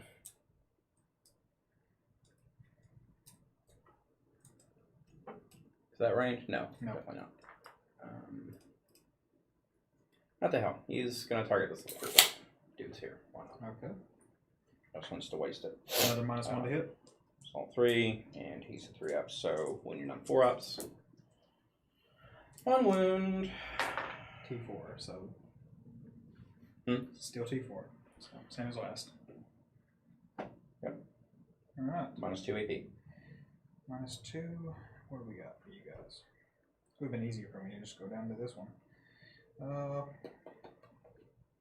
5-ups. We did not get it. Shadow Sun will. How many wounds actually? 37 damage. That's 37 damage. No, 1. No, Yeah. It's just a little stick. Yeah. Shadow Sun's invulnerable from a drone. He gets it. Of course. What? That's a good front line. I'll give it that. Yeah, it would. If only we could have kept the ghost kill, it would have been a solid attack too. It's a good front line. Alright, that is all my shooting. At that. Into the movement phase, I would have used a Satan power, but none of mine are within range of when he was done with his movement anyway, so it didn't make any difference. So now we're on to the charge phase. Yes. The sad charge. Oh, yes. Charge phase. This is where we will become the French. Throw down our weapons and run. Let's see here. Do I really want to charge both the marbles? I don't know. Charge both groups into this little bitch. The Ophidian destroyers are going to charge first into this group. Okay. Are Can there you two measure different that squads for or me? one? That's one big squad Okay. of 6. Can you measure that for me and tell me what that Will distance indeed. is? It looks about like 9 maybe or 10. I'm trying to figure out which one of these. Whichever one sticks out further. Yeah. That is a 10-inch. 10-inch charge? It's actually past 10 a little bit. Call it 11 then. Yeah, pretty much 11. 11, so I have to get at least 10 to get within 1 inch for engagement range. Yep. So. We will. Oh, hey Cosmic and Famous. I bet I probably know you all in IRL, but I'm bad with names. Obviously, for the greater good will pop. Mm-hmm. Any units within 6 of that unit, which is the big guy in there, he is. And then that unit. And okay. So we will fire first with our Firesight Marksman. What do you have here, my friend? Where are you at? You're hidden here, obscured. Okay, he will fire with his... Actually, is he within range, I guess? Weapons do have to still be in range. That's something I've always wondered. Do weapons still have to be in range from where they start, or where they would end up? What do you mean? So It's wherever the model is located when it activates, I would think. Yeah, that's... Oh, he's definitely in range of that. I don't even know why I measured that. 36 inches. He will fire his marker light into those.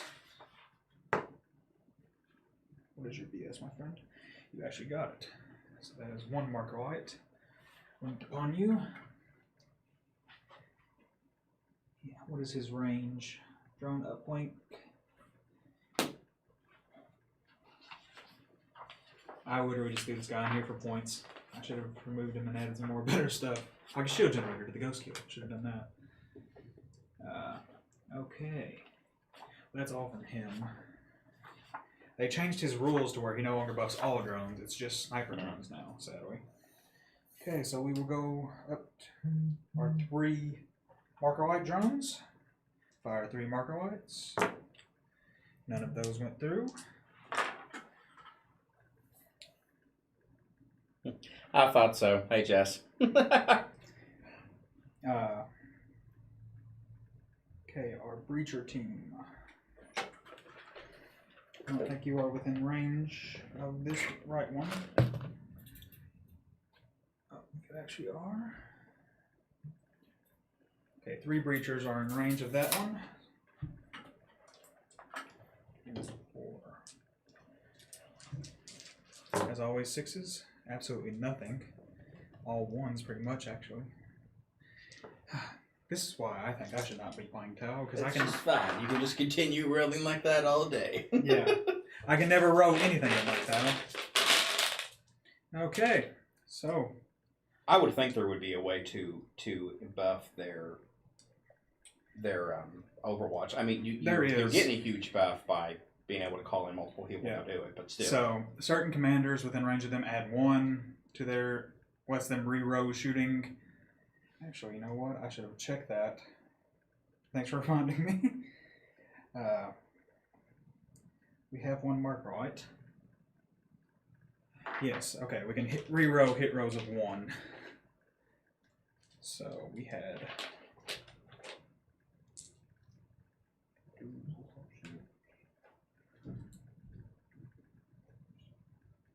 Yep.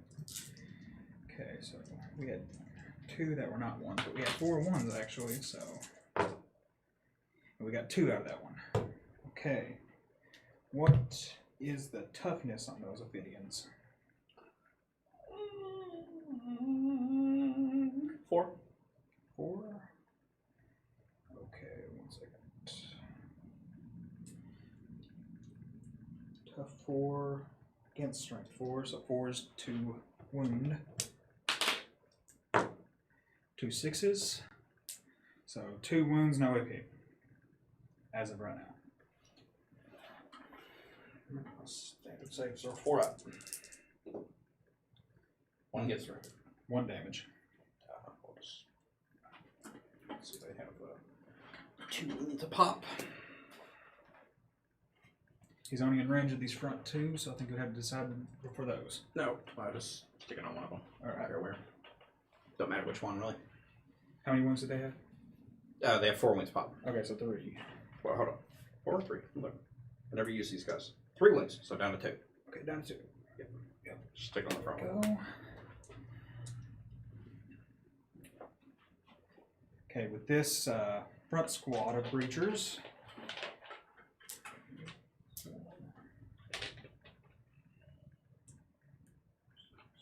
8, 10.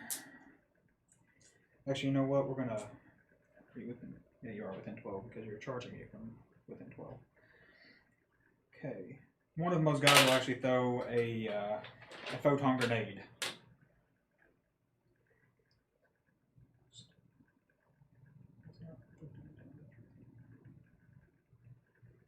I have no idea how grenades work. It says roll a d6. Grenade d6, so 5. What is it? No idea how grenades. Look at the core. First time using grenades in forever. Look in the core. Yep. Normally that's John who always, runs with grenades and stuff. I think the appendix. I bet you there is a grenade type. Weapon types. Yeah.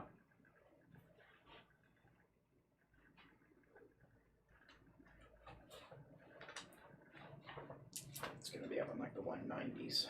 Mm-hmm. Charge phase. Oh, wait, let's see. It would be in the shooting phase, wouldn't it? Aircraft, psychics. We can both just skip that phase entirely. Yeah. Grenades. When a unit shoots one model that is equipped with a grenade, and that unit can roll attacks with it instead of shooting any other weapons. So you don't get to fire both your weapons, it's just the grenade out of that one model. Yes. How do grenades work? That's what I want to know. I mean, it must tell you. What does it read on the... Grenade D6 blast. This weapon does not inflict any damage. It's just the D6.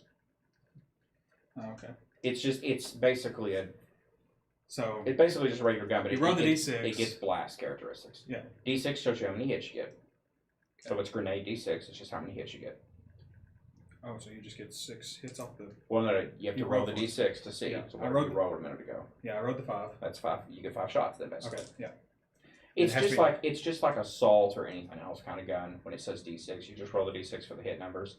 But the grenade probably has blast. Yeah, and it's Overwatch, Blast so it's doesn't still... matter because there's not that many, but still. Overwatch, so it has to be 6s. Would still apply. Would still hit on 6s. Rerolling 1s. Do you get a reroll 1s in Overwatch? Marker light. I guess that would apply. Yeah, we still get our marker lights. Yeah. Well, I said the only one who was going to roll the grenade. He failed tremendously. So I think it's kind of like having a pistol, but it can't blow up in your face. Yeah. If you charge it. It works kind of like an overcharged pistol. But it just can't kill you. 8 pulse carbine shots from the other 4. God. You're going the 1-1. Nothing. Okay, on to the Riptide. Have you did the salt test with your dice? Salt test? Yeah, to see if they're properly weighted. Never heard that. Yeah, you fill up a cup or something with salt water, and when you put the dice in one by one, if they always come up on a different number, they're properly calibrated and weighted. If they keep popping up like on 2s or 3s or something, they're weighted weird. I need to test that. Sometimes cheap dice, if you get cheap dice, they can be weighted weird, they or were if they're cheap. just manufactured wrong. They were cheap. Because for Tau, you have always had the worst rolling on Overwatch. I have. I always have. There's got to be something wrong with these dice. I average more 1s than 6s. More 1s than 5s and 6s. You started with them so you could just keep them. But I'm just saying, if I were you, I'll start rolling with your dice. No. Wrong kind of robot. I don't understand it. I really don't. Okay. I honestly bet you that some of them may have been weighted improperly. I would say so at this point. I'm starting to think it. I mean, you can buy 2 identical dice sets side by side from like Chessex or something. They can roll different and be weird. Okay, so from the Riptide, the 2 smart missile systems, heavy 4s on 6s. Oh, you get 1. We roll the 1. Another 1. You see that? See, I'm starting to think. I'm starting to be a believer. Okay. So, what was their toughness again? 4. Okay, so we're wounded on 3s. Okay.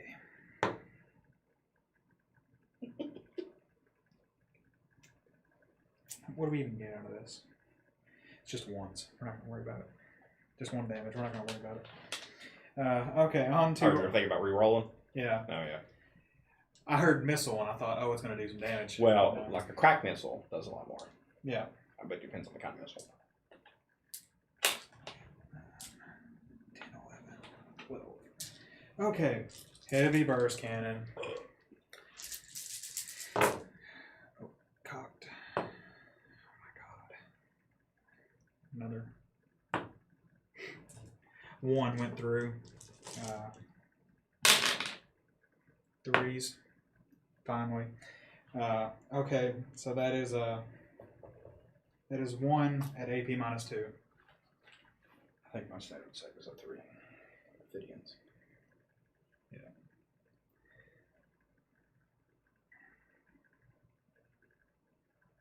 I was hoping we hit you with that grenade. It doesn't even do saves damage. 4 up. So Saves 4 up. So what was it? 1? Was it 1 hit? 2. -2. So 6 Yep. ups. Oh, sorry. One hit at -2. So 1. Yeah. 6 ups. Sorry. It's fine. It's fine. Who needs 2 damage a pop? Sorry. 2 damage could have killed that 1, Yeah. No. We'll accept it. I have to recalibrate. You're lucky you're not making melee attacks, because they have whip coil bodies. Each time a melee attack is made against this unit, subtract 1 from the attack's hit rolls. Oh, thank you for telling me that. If they were melee. Oh, I actually have melee units in my army. Well, there we go. Yeah. That's freebie. You gotta know it. They also have hardwire for destruction and hyperphase reap blades. You get ready to feel what those are. Oh yeah. So I'm gonna wipe that out next turn. So don't worry. Everything on that corner of the board. Honestly, just all of this just turns right into that. Okay, so they're gonna make a charge of 10. 11.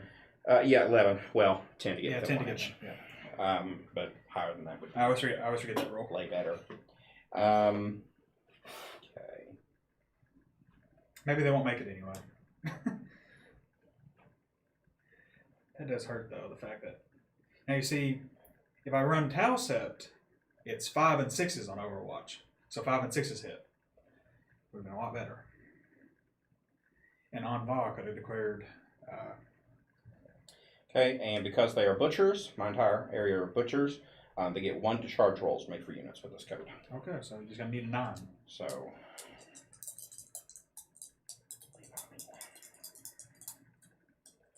For these dudes. 8. They get a +1. 8 plus 1, 9. So yeah, they just get it. No. Actually, no, it needs to be 11. Nope. So They need 10. Yep. 10 to get within. They would need 9 with the +1, but Yeah. they have 8, so it's so they don't get in. I had something else that buffed them again, but that may have been one of the boards.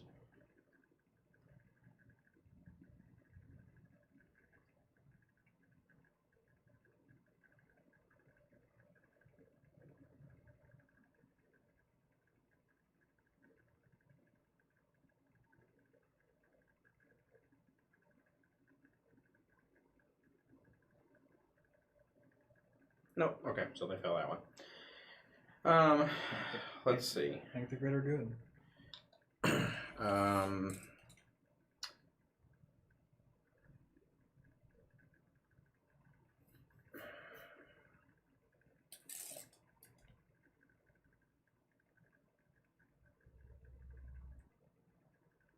These Scorpec destroyers will attempt to charge these drones. Okay.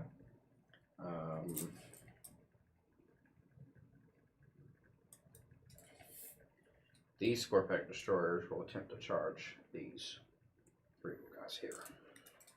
Okay. So what Can't charge him because he's a character, right? Yeah. What we're gonna do here is we are not gonna call the greater good for these, so they're on their own. They have no guns. They can just suck it up. These guys will call the greater good, therefore pulling in Shadow Sun. Okay, we'll do this one first then, just to get it out of the way. So that is a... Let me make sure they can't just run into your guys. That used to be an ability that some of the drones have where they can just fly into the charge.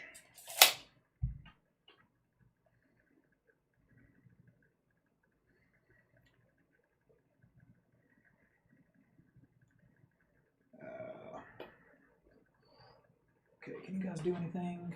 Anything that's actually useful?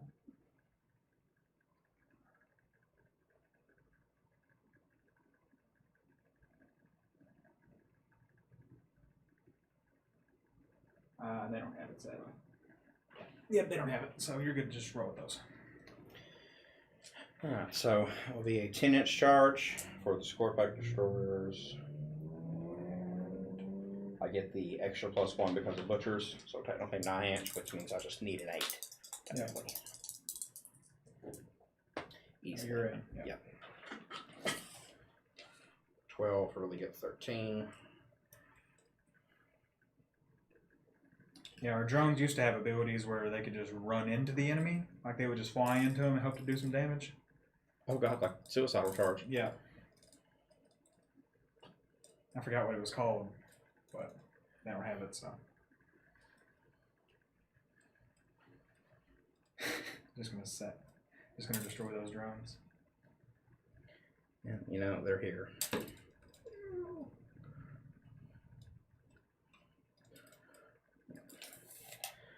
That, and I guess we'll fight that one out first.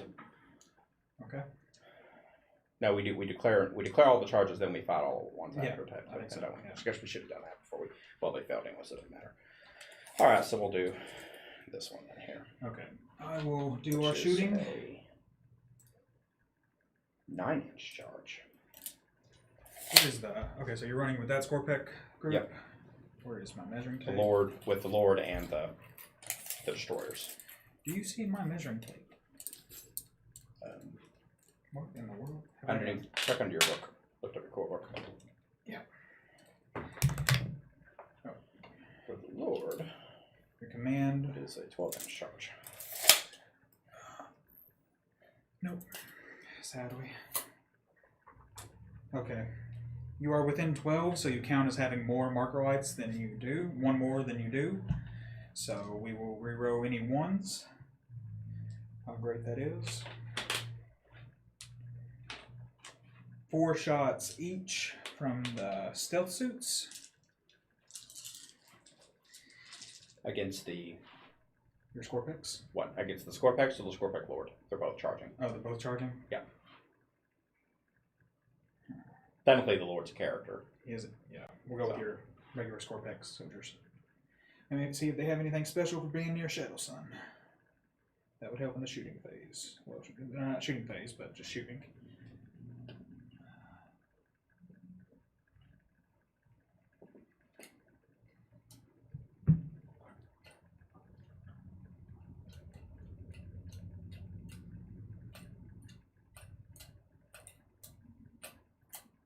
Annie, what you doing? Okay, they do not. Nice. Please give us some 6s for once. He gave us 2. And we reroll our 1s. So rerolling a 3. Nope. Okay. Run all the way back down here, or see how much. Okay. Oh, that's fusion blasters. Where are my strength 5? Where's their tough? Tough 5. So 4s. 1 goes through at no AP. No AP? Yep. Failed. Okay, and that is 1 damage. Okay. Now here's why I brought Shadow On Sun. this back one. This is why I brought Shadow Sun. She gets to fire all of her weapons, correct? And when she's being charged? Not actually sure. I'm pretty sure we've done that before. Not exactly sure. Overwatch always confuses me a bit because I don't really use it very much. I'm not sure if you can only choose one or if you fire all of them.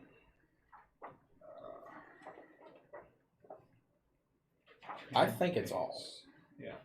I mean, she has a lot of guns, which would be weird if she couldn't use all of them. I would think it would be all. It's transport, psychic phase, obviously not part of that. Overwatch. Okay.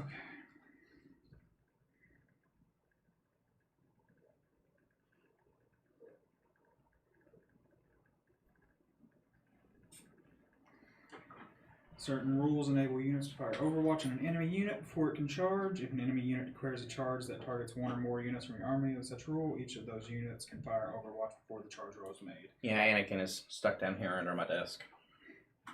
A unit cannot fire Overwatch if they are within the enemy's... Oh. Engagement range effect. Overwatch is resolved like normal shooting attack, albeit 1 resolved in the charge phase, and use all normal rolls except an unmodified rule of 6 is always required for a successful hit roll, irrespective of firing model's ballistic skill. In addition, when a model fires Overwatch, it does so at a charging unit. Any rule that states that unit cannot be targeted unless its closest target, lookout sir, does not apply when firing Overwatch. Is there nothing about what weapons can be used? There's not.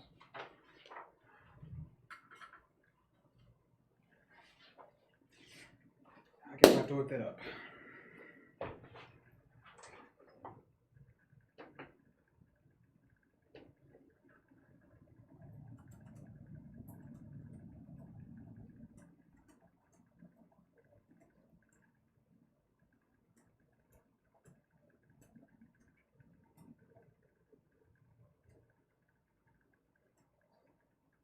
everything overwatches with all guns, unless it has a rule where it doesn't allow it. Okay. Okay. So, Shadow Sun, will But you do have to be within range. Yeah. Shadow Before, because so it measures range from where the unit is right now, not from where it would be. Yeah. Because technically I've not charged your Overwatch is over. As long as you are within 12 of Shadow Sun, you are within 12 of Shadow Sun. So therefore, she can shoot all her weapons. Okay. I don't think you're within... what is the range? 9. Are you within 9, good sirs? You are not. Okay. Shadow Sun will fire her 2 dispersed fusion blasters first.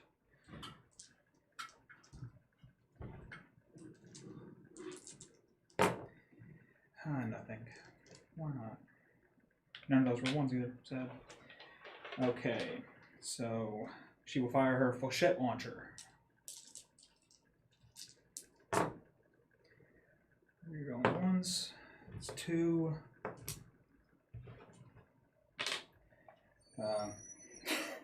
2 strength 3 weapons. I mean, 2 hits of strength 3 and no AP. So what is their tough 5, correct? Yeah, tough 5. So 5's to hit actually. Nope. 5's doing anything. Okay, so using her light missile pod. Does she have 1 of those or does she have 2?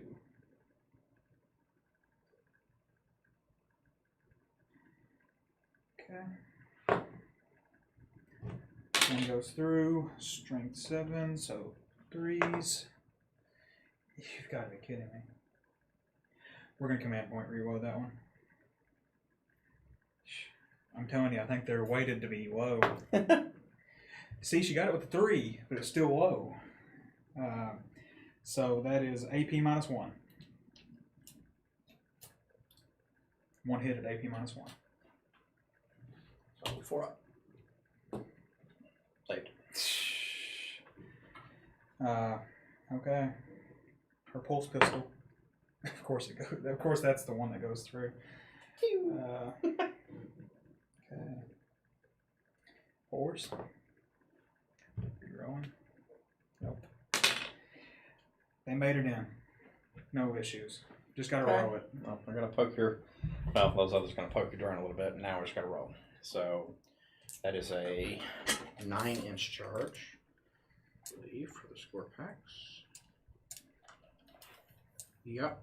Actually, it's like 8.5, but still, you can't get half on a thing. 9-inch, I get +1 to my charge roll for being butchers. Oh, he's an 8. 3, 4, 5, 6. No, they fail. Score pack Lord, though, that is a 12-inch charge for him. Let's see if he gets in. No, nowhere near. So, too far. Let's see. That's the only thing I'm going to charge with. Certainly not going to try it with the Triarch. So, let us see. Yeah. So, now we simply resolve combat for these little dudes.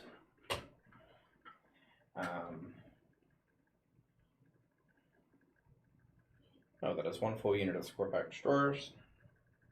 And attack your return guys. Let's see.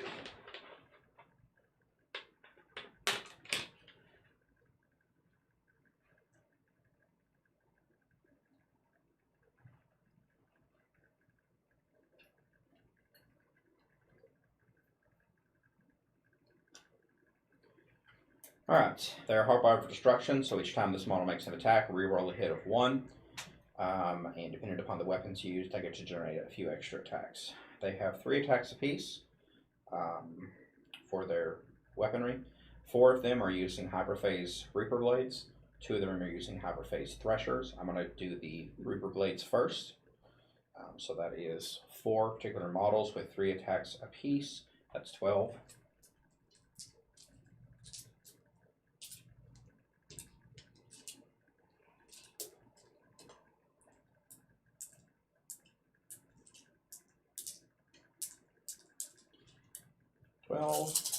Rerolling ones on the hits. And weapon skill is a 3 up. Any -1s or anything? Nope. Rerolling ones. Yep. So kill out the 2s, which there were a suspicious 7-2. number of. Maybe my luck is rubbing off on you. Which, don't get too close to my dice. Been breathing on them. Alright, that is 5 hits. These are strength +2. My strength is 5, so 7. Strength 7. Okay. What's Tough their- 4. Tough. So win on 3s. Yeah. Yep. It's not double. Close to double, but 3 wounds. AP? Yes, -4. No saves. No saves. No They saves. just get their 3 damage pop. Yeah, they're dead. They're 1 wound each. So, alright. The other 2 didn't even get to attack, but that's okay. So they will now consolidate, and consolidation allows 2 inches movement? 1 inch I think movement? so. I think it's 2. If I'm not mistaken, we will check that.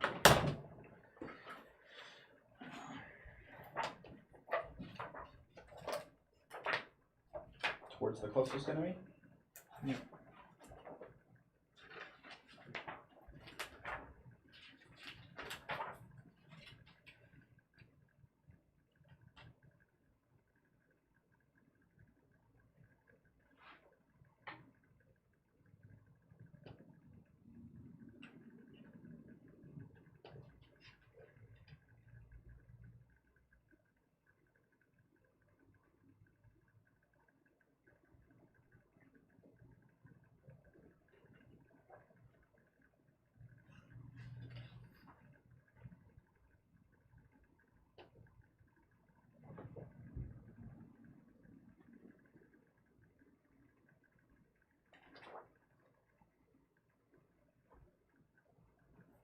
Three inches. Consolidation move. It must finish its consolidation move closer to the closest enemy model. Okay. Model that's already touching an enemy model cannot move, but still cancels having consolidated. So gotta finish with incoherency. So I may move 3 inches. You are touching, so you can't go nowhere, but you can. You can. And you can. You can. You can. Okay. And that completes charge and fight phase. And that's it. Okay. Turn 1. Okay, over to Tal, turn 1. Alright. We did not get what we hoped for. We hoped for turn 1 so that we could unveil our master plan, but our master plan has failed. So, I guess we will begin. Let's see here. Whenever we declare this,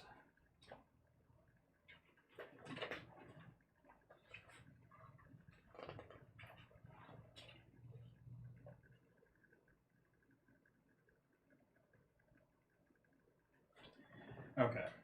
Obviously, we have no psychic abilities as Tau, and we have no commands that would take command points, so we will go straight to our movement phase. Commander Shadowsun will declare Mont Ka, allowing any unit to move and shoot as if they had not moved at all. So, our stealth team will retreat and still be able to shoot this turn. Oh. And what is their base movement? You gotta fall back. Yeah, we gotta fall back.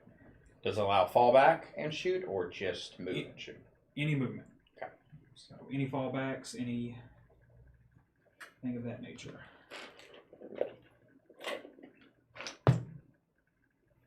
Annie, what are you doing down there? Right. You're being awfully quiet. That makes me nervous. I think he's taking a nap. Okay. Come back to here. We're not fans of you with your big fancy swords.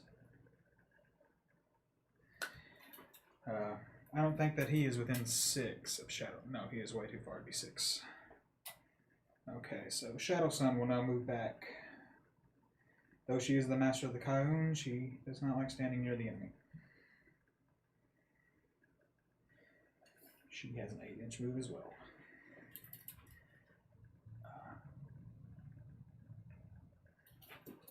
Something I'm wondering. No, we might as well not take our chances. Yep, she will move back to here to where she is defended. And her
pretty much take that.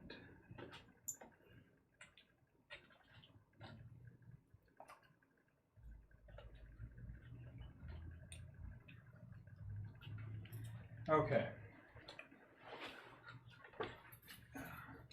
I don't think that he has any big things that make him need to be closer.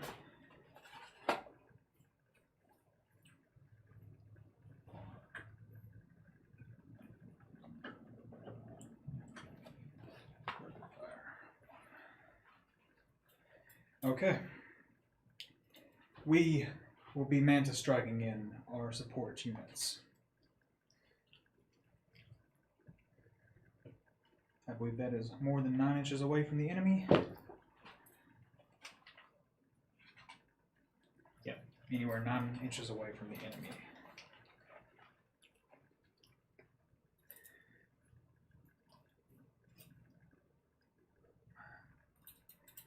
We'll set up our company veterans here.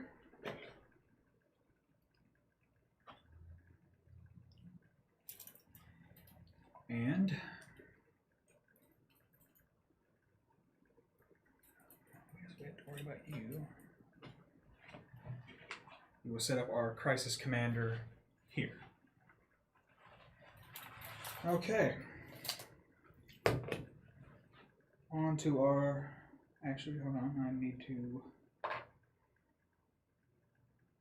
use a command point.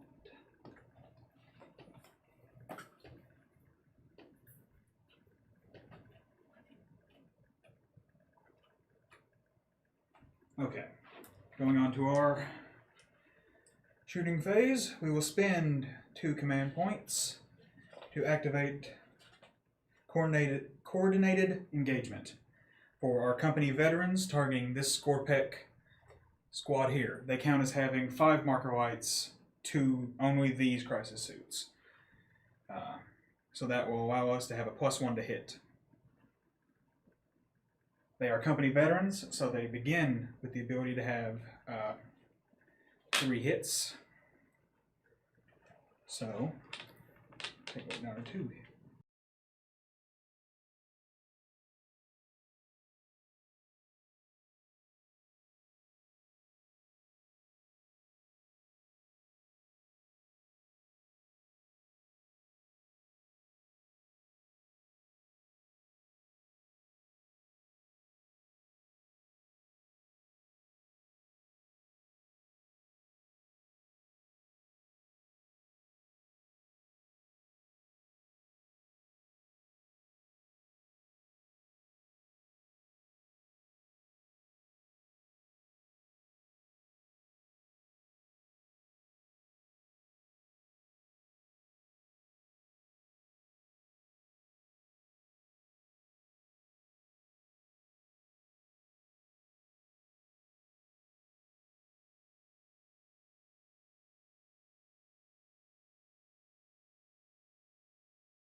To even us out, we're going to command point reroll that 1. Because we need even points anyway. So we'll reroll that. That's 6. Okay. 7, 8, 9. 5, 10. 21. 25, 26, 27, 28 damage. Spread out across 5 shots. 5 wounds. Well, then it's just 5 dead models. Yeah. You want to grab these or should I?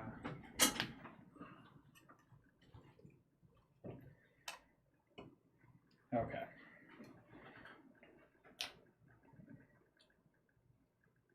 Just for the sake of rerolling 1s, we will use this marker drone back here and shoot into them. Reanimation protocols activate before you do so. Okay. They activate every time someone fights or attacks against a unit now. Okay, so no aiming. I have to go through that first. That's scary. Well, they run a little differently now. Now they run from a pool. They're a little different now.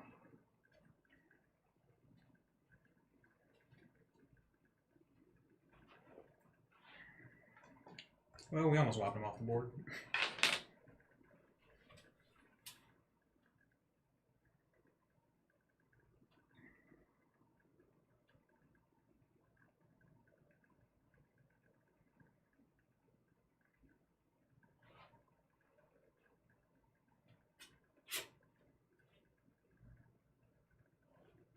Number of wound characteristics.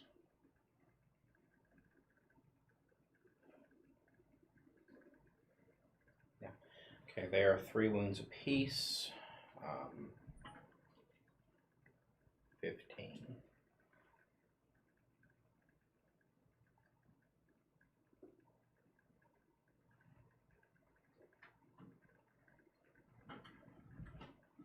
Okay, so let's see, each time a unit's reanimation protocols are enacted, make reanimation protocol rolls for that unit by rolling a number of d6 equal to the combined wound characteristics of all reassembling models. Wound characteristics should mean the total wounds of that model, correct? Yep. So they are 3 wounds apiece, 3, 6, 9, 12. That's 15 dice that I'll roll. On a 5-up, that generates 1 wound that goes into a pool, and then you reuse that pool to regenerate those models. Any model that doesn't regen after that is dead. Gotcha.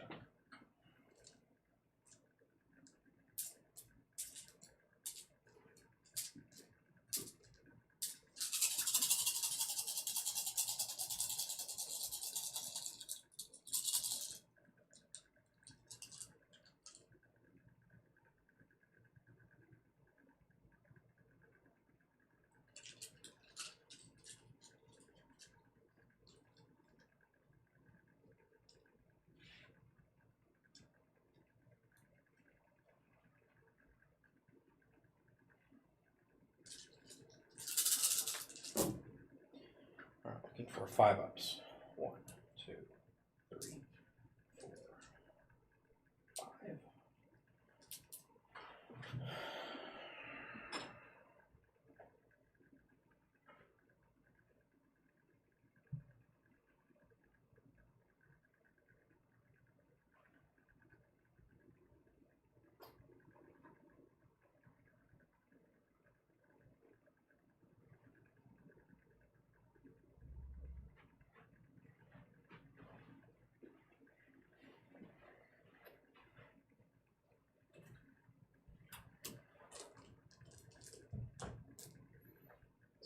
I get 1 back. Discard 3 dice. Can I give you others? This thing reads.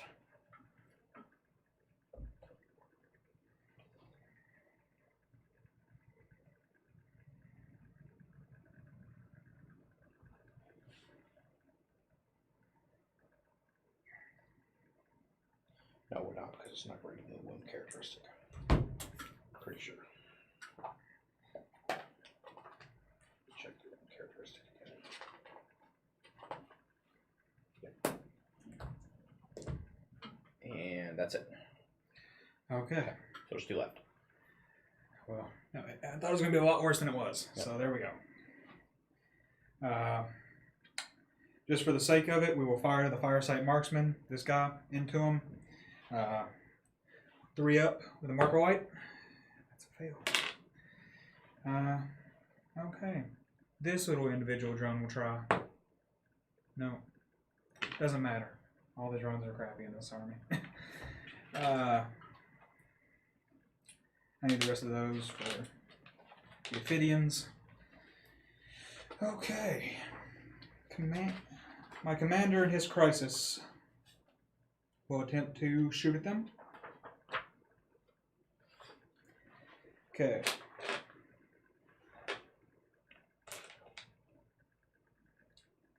He is not within range of Shadow Sun.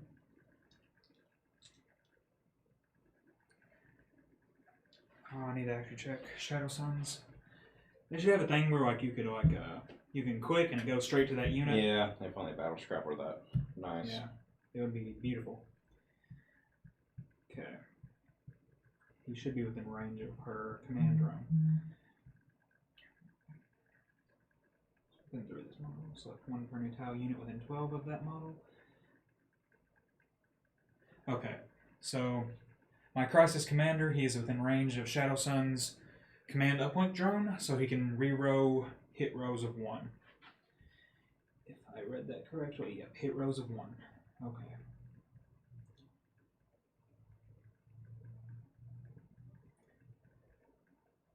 The commander in crisis will fire his fusion blades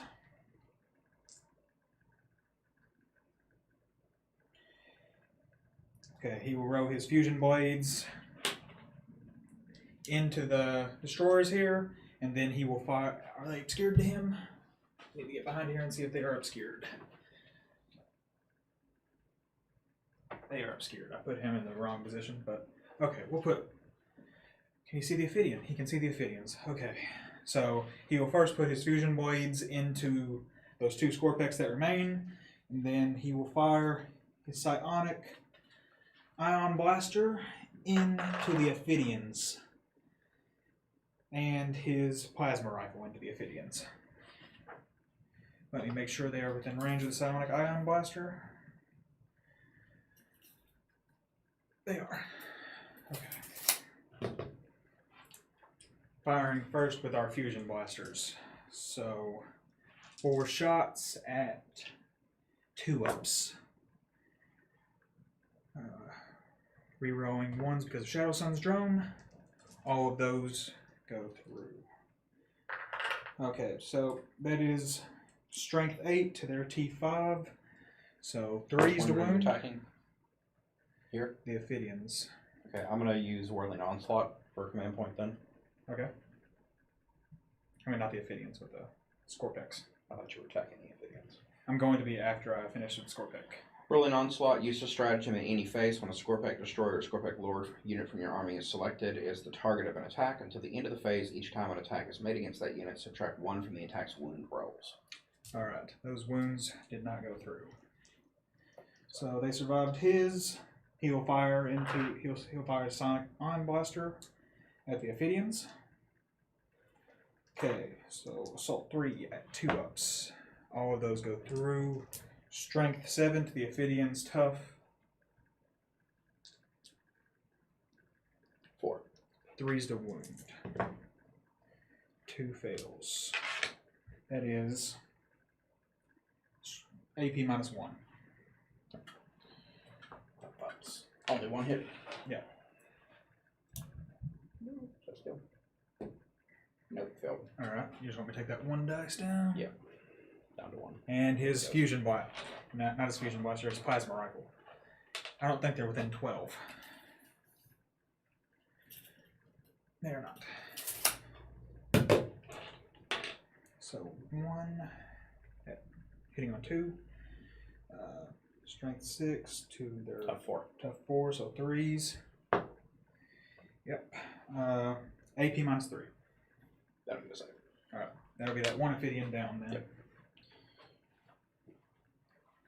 Which activates Reanimation Protocol. Okay. And we have 3 wounds.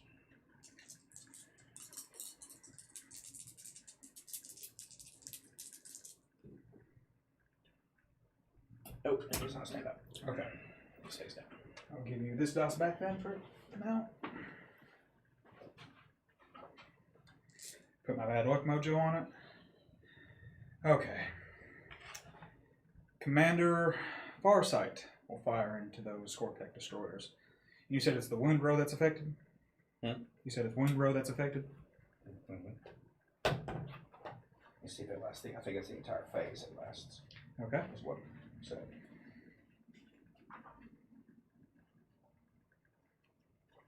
So the end of the phase. Okay. Yep. Subtract 1 from the attack's wound row. Okay.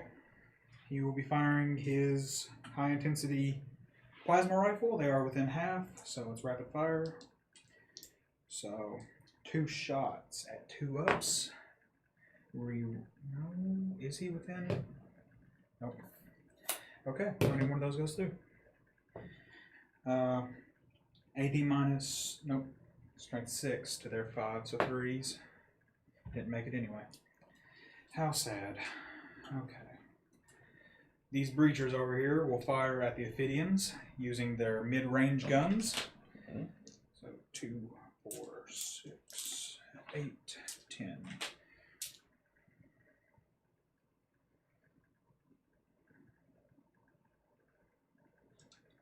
Oh my gosh. Okay.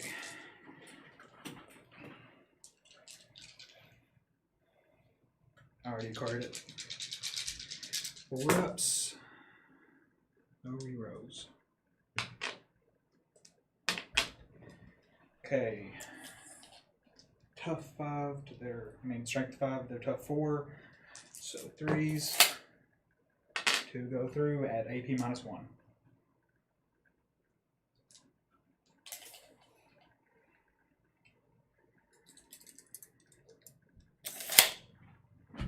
On the Ophidians? Yeah.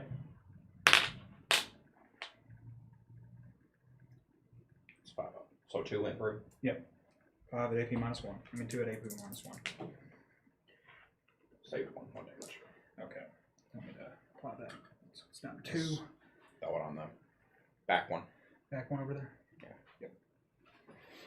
Alright. My 5 remaining marker drones that have not fired will shoot at the Ophidians. Because marker drones are nerfed now, they are hitting on 5s. 2 went through. So that gives them 2 marker whites on that squad. Which I think pretty much only gives us a reroll hit roll of 1.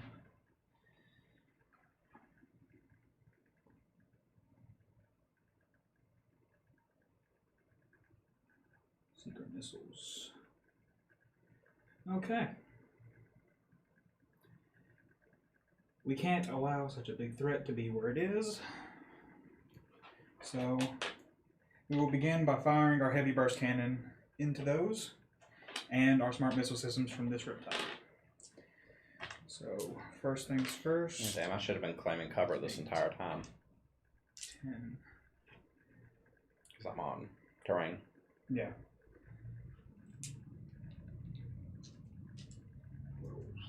Okay, so 12 shots, 4 up for our heavy burst cannon. No, 5 up cover. Yep, 5 up. Pull out our successes at this point. That's how cover works. We would have to classify if that is heavy cover, light cover. I'm pretty sure. I don't know how. Probably something we're supposed to do at the beginning. Yeah. Change everything like that now.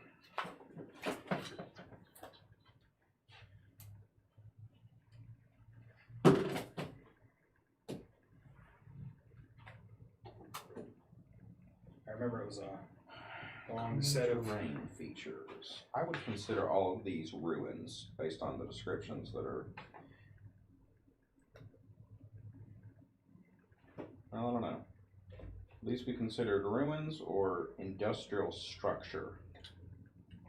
It's a Necron tomb world, so. Or ruined walls. They're not really walls.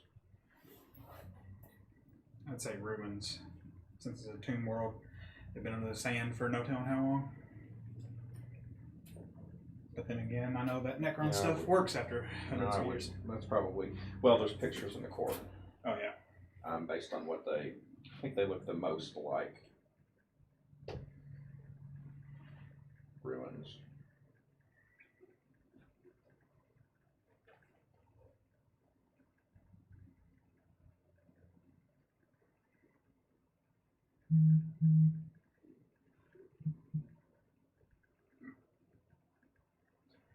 Forgot about that. Forgot they've changed how it works. Where is it? Where do they talk about?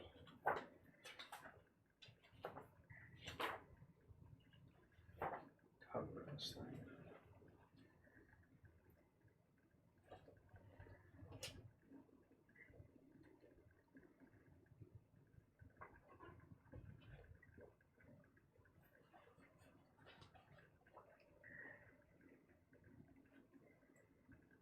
Found the thing.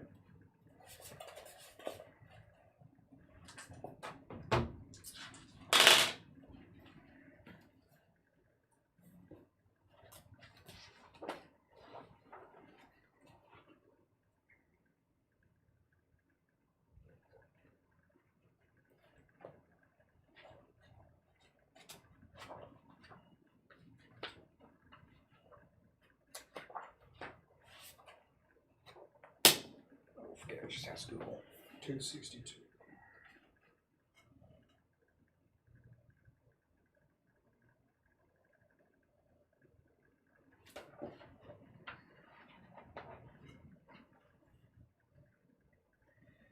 Okay.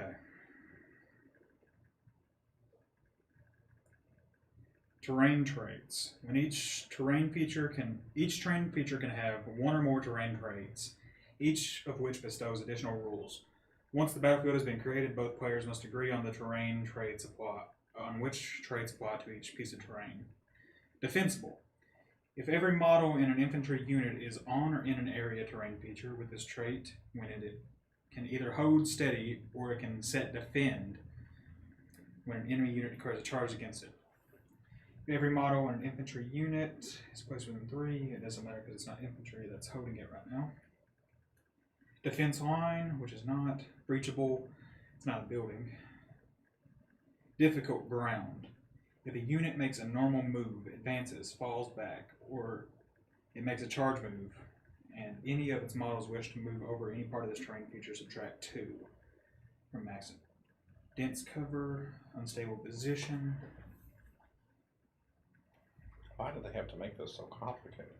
I guess they just decided that a lot of people are going to be in cityscapes now, and they wanted to have rules for every piece of terrain. But, I mean, these entire 2 pages are terrain. I'm not sure which. It's probably too late to change any of it. We just use the old way of doing it for now, but Okay. we'll reset it for. So I mean, we're technically we would have to have established that at the very beginning and said this is dense cover, this is light cover, this is whatever. I think we just treat it like normal, like we used to an 8th from this one. It's like -1 to hit and be done with it. Wasn't that what we did with the simple cover back in the day? Yeah. Let's just do that. Sounds good. All right. On to the smart missile systems. Call it quits. So heavy 4. I mean, if not, I'm gonna have to get like labels to label everything in future. But this is dense cover. This is light cover. It's just insane. Yeah, it is. Okay. Strength 5. 7-4. Sorry. Not bad. You're good. 2 safe when it goes through. All right. Same as the previous one. So down to 1. Yep. All right. The other, I guess, since they're doing so well in the cover. See, the problem with Riptides is we're useless without Markolites because we're a 4 up to hit without marker lights, so I'm going to avoid shooting at something that has 5-ups. Okay. So this destroyer, this Riptide with its ion accelerator will fire into that squad of Scorpex back there.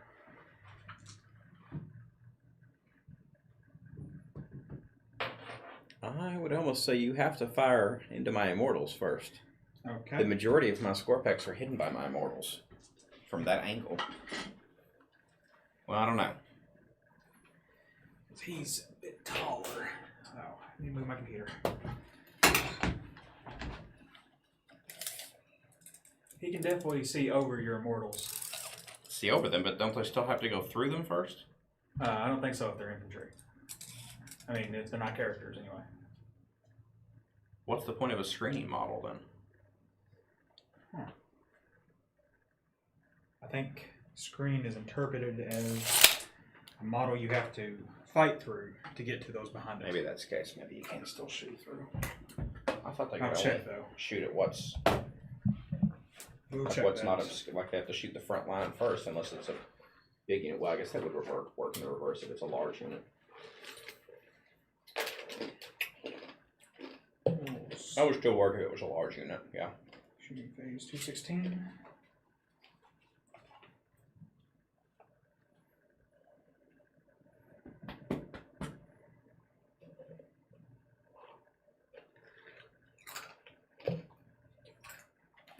Okay.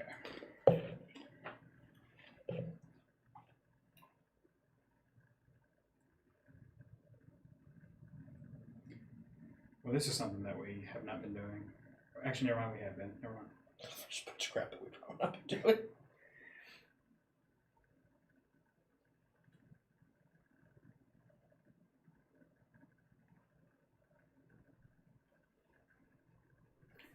If a model has more than one ranged weapon, it can shoot all of the weapons at the same target, or it can split the fire between different enemy units.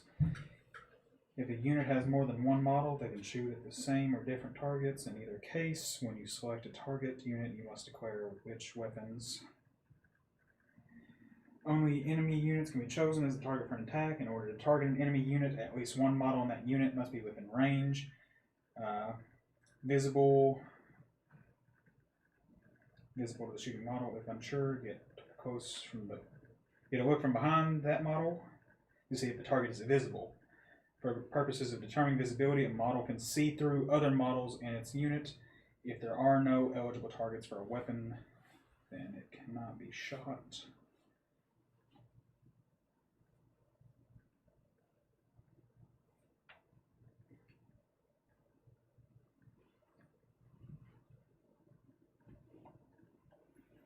Well, if they could see, well, I guess the way that 8th always said that, it would at least provide cover if they're behind other units, wouldn't it? Isn't that the way we always used to play it? Note that so long as at least one model in the target unit was visible to the shooting model and its range of its weapon, it is within the range of its weapon. When that unit was selected, the target. That when weapon attacks are always made against the target unit, even if no models in that target unit remain visible to or in the range of it, when you come to resolve them. Why do they have such weird language? That's so that if you're firing multiple weapons and I choose to kill off the front unit, it's saying you can still attack even if maybe that was the only unit you could see, the only model in that unit you could see. But if it says as long as one is visible, then yeah, that's fine because it is visible to the side. Yeah, it says nothing about them providing another unit in front of it providing cover. That's why we always used to play it in 8th, I think. Yeah. But there's the rules if you want to look over it. Oh, that's fine. It's just people talk about using screening units all the time. What's the point of that? No idea. Okay. So, the amplified ion accelerator. 6 shots. 6 shots on 4-up. Oh my god. Why? 4 fails. Strength 9 to their tough 5, so 3s. 1 fail on that. Wow. AP -4. Don't go safe. 3 plus D3. How many? They only have 3 wounds, right? Those only have 3 wounds each, right? Correct, but how many wounds did you actually go through? 1 wound goes through at 3 plus D3. Then it all goes to one model. Yeah. So like the dice are only per one model. Yeah. It wouldn't matter. I'm just saying it's going to kill 1. Yeah. Yeah. Don't want that model. Then the smart missile system, which can be... Where's my 2 lead dice? More 4s. Any 4s? 4 successes. On wounding on 4s. That's strength 5. Okay, 2 wounds, no AP.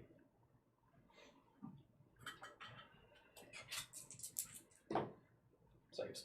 Okay. Riptides, why?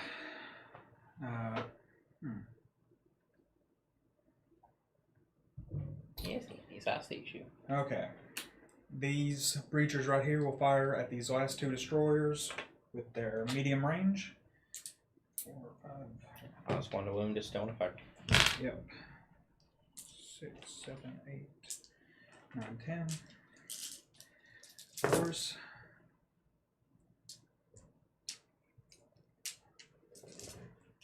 5 at strength.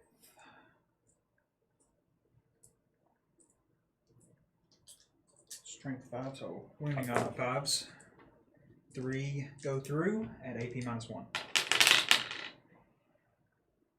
Oh, 1 the regular swords. Yep.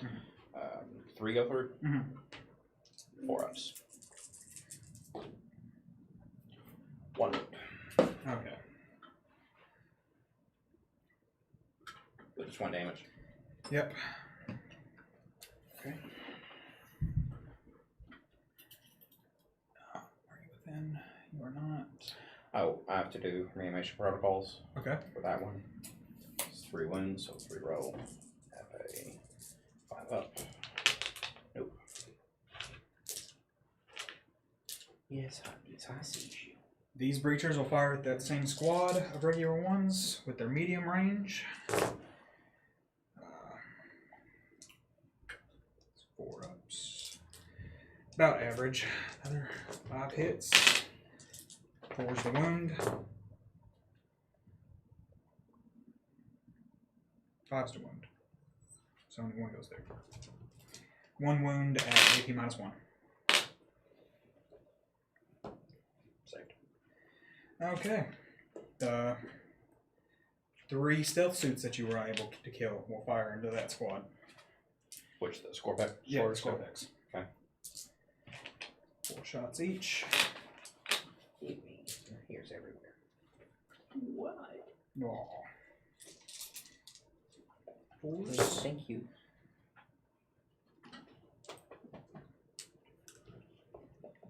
Thank you. I don't need your help. 6, 7. 5s. 2. 2 wounds, no AP.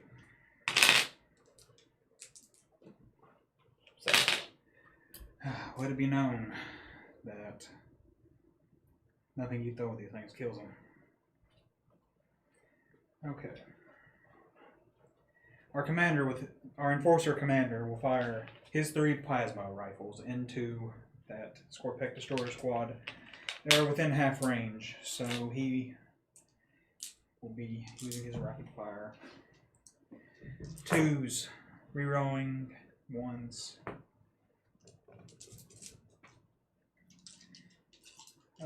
Strength 6 to their 5s, so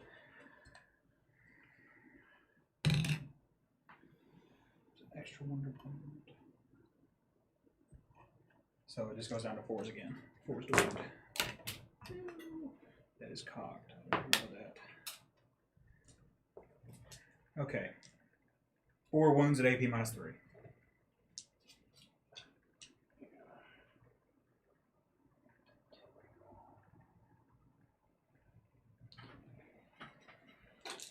Four wounds at what? AP -3.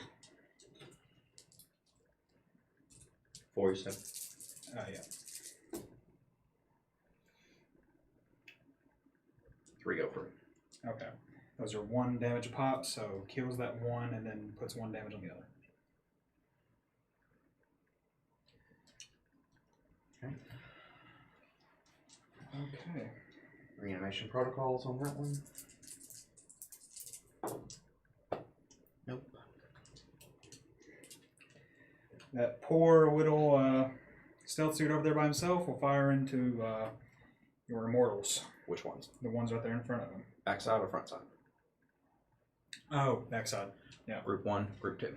Backside. Okay. 4 shots. What is their toughness? Tough 5. So 4s. Goes through 1 wound at no AP.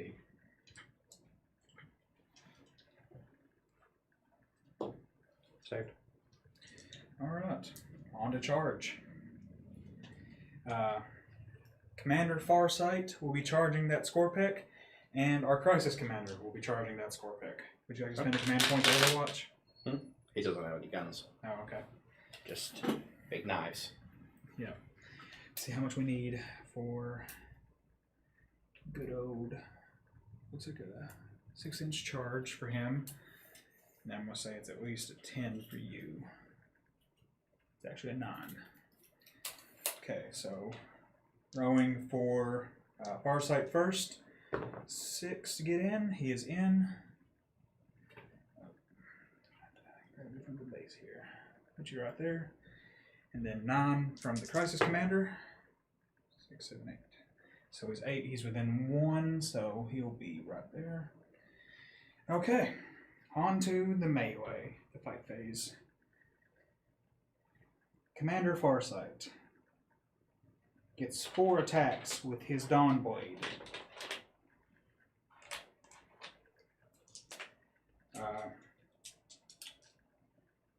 Okay, so 2s.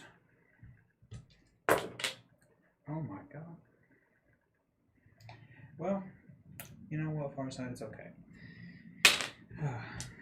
So, strength, that will be 8 strength to his tough 5, Tough 5. So 3s. 3s to wound, but it's that, so it's actually 4s to wound. But they both go through anyway. That is 2 wounds, AP -4. Then do save. D3 damage a pop. That's 4 damage. That's 2 damage. No. D3 damage pop? No, 3 damage. Yeah. You rolled a 3, so Yeah. 3 damage. Wouldn't matter though, he's dead anyways. Alright. For you. Do you wish to consolidate? It's up to 3 inches, correct? Has to be towards the closest enemy model. I would say the closest enemy models are the Immortals.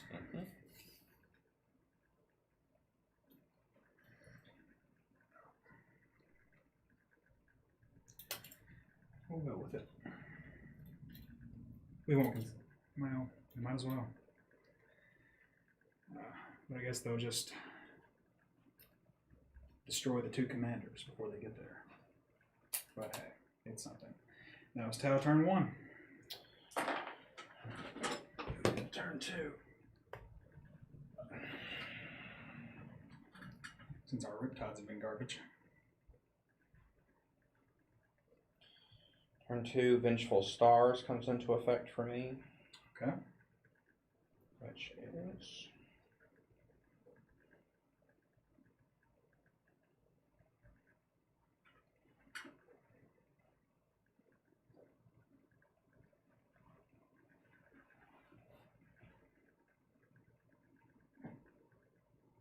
Directive 1, each time a model in this unit makes a ranged attack, an unmodified roll wound of 6, improve the armor penetration characteristic of that attack by 1.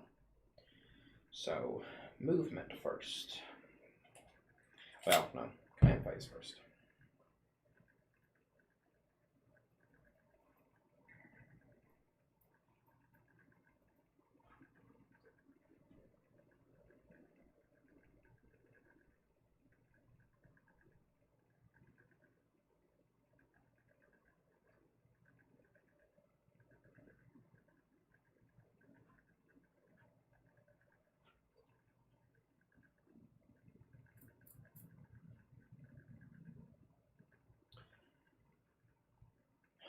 Alright, I'm going to put Rites of Reanimation for my Technomancer on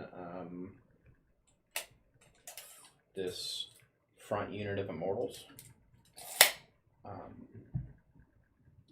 From my Scorpic Lord. Well, let's see, Living Metal's going to hit first and restore this by 1 point. And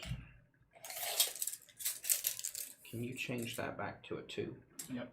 As he goes up by 1. This.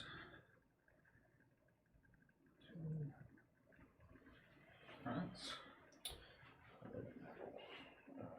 Go grab a chair.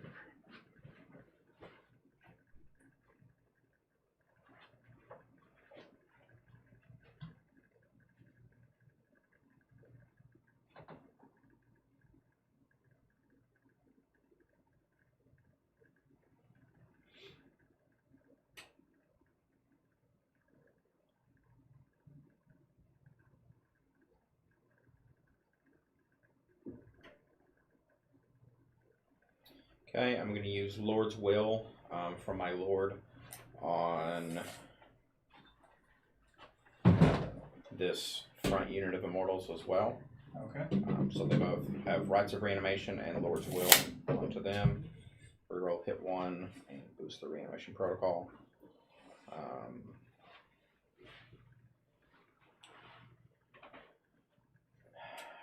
Let's see here.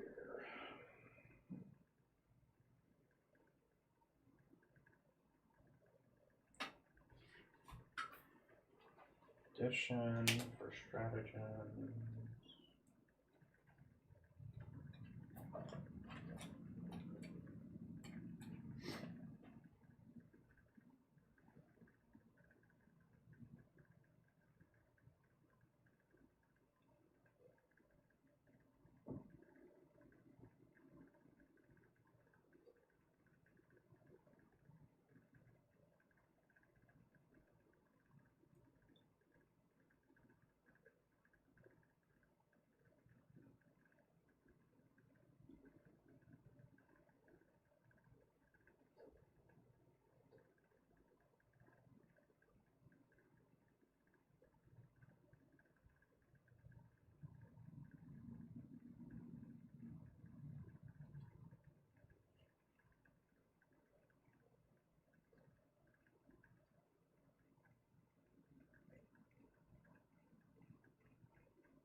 That's all for the command phase.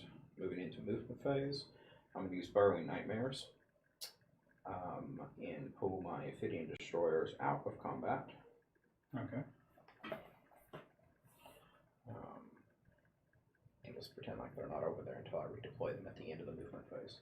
Okay. And I redeploy them at the end of the movement phase, 9 inches away from the enemy model.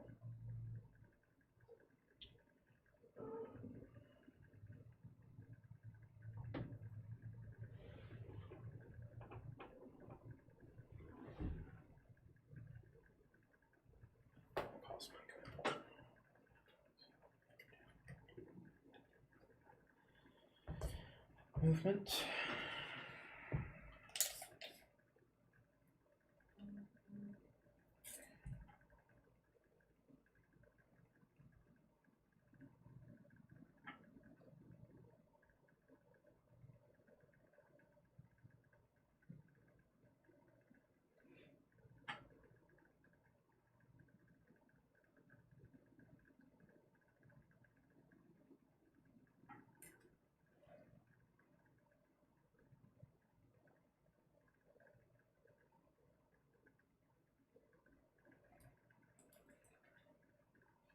6 inches. Yes, you are. So they get to move 6 inches instead of 5.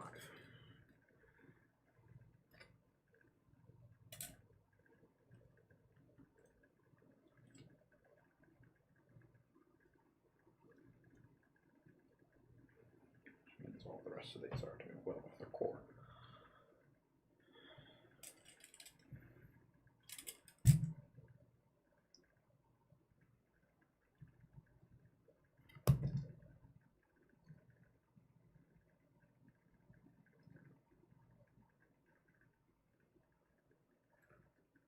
And we'll leave there.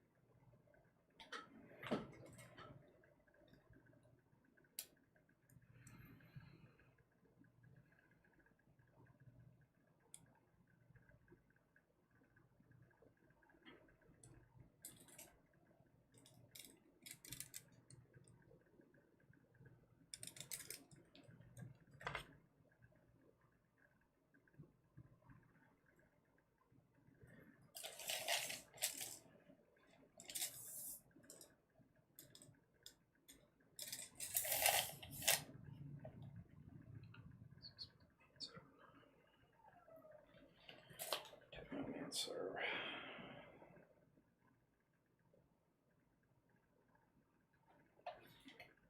Fine. Core though. Don't get the little bonus.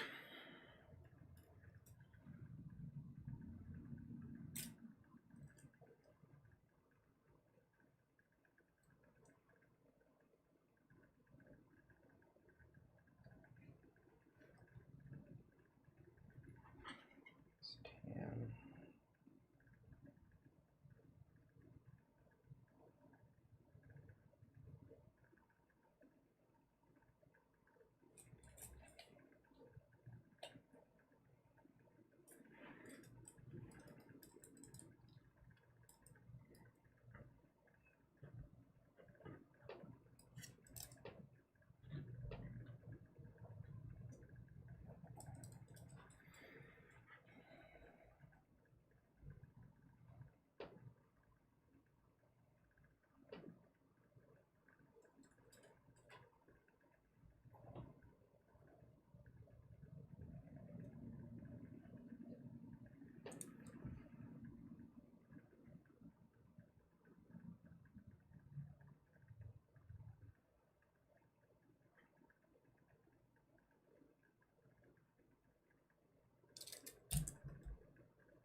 It's the end of the movement phase, which means the Ophidians will pop back up.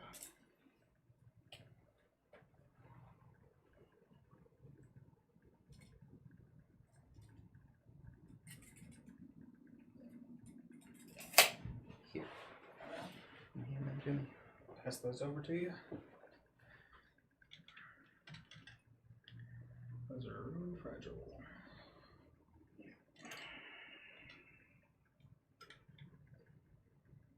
These are the last 3 standing. Then this one is dead, and one of those over there has one of those over there already has 2 wings. Okay.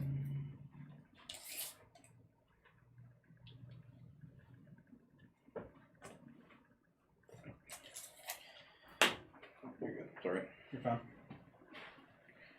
Okay. End of the movement phase. Satan powers will activate.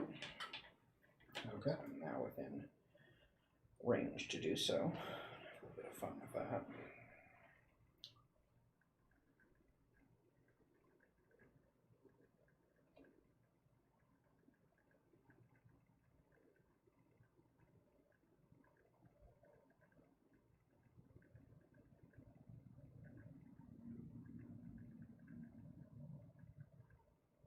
It did not advance or fall back, so I can actually use 2 powers with it. And it knows Cosmic Fire and Gaze of Death, both of which I'm going to use. I'm going to use Gaze of Death first.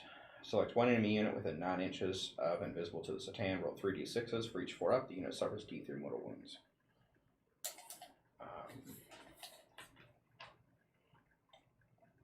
We'll just do it on this guy. Commander first.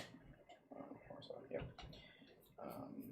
So 3d6s for each 4 up.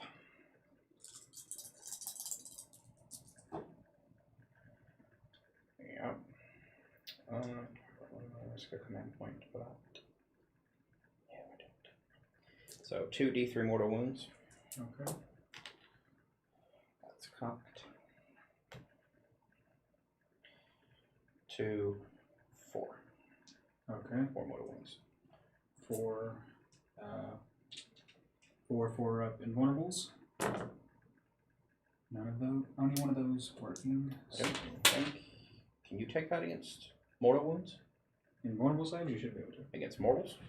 Yep. I thought it's only against regs. We'll check. 1 second, I'll just give you what would probably be faster.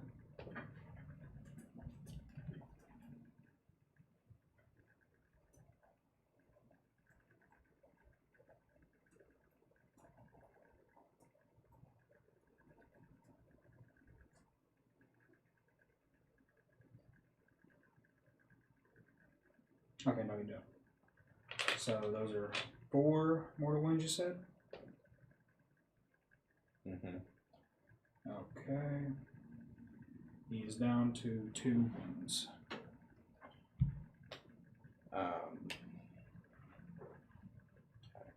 Also going to use Cosmic Fire. Roll 1d6 for each enemy unit within 9 inches of the Satan shard. On a 4 up, that unit suffers D3 mortal wounds.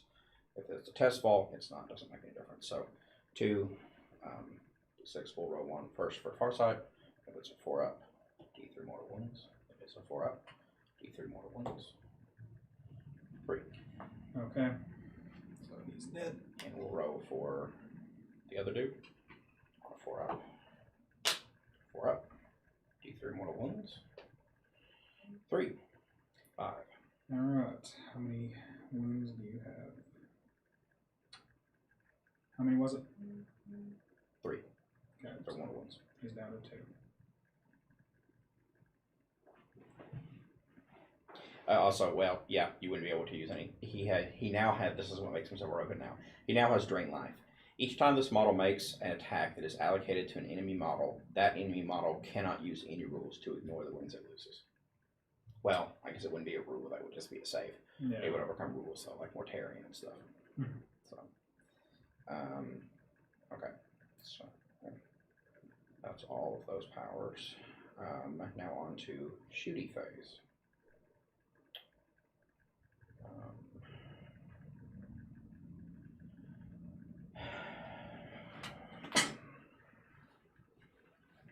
These back immortals are going to target the gold guy. Okay. Well, he's within 15 inches, so that's double range. Half range, double shots.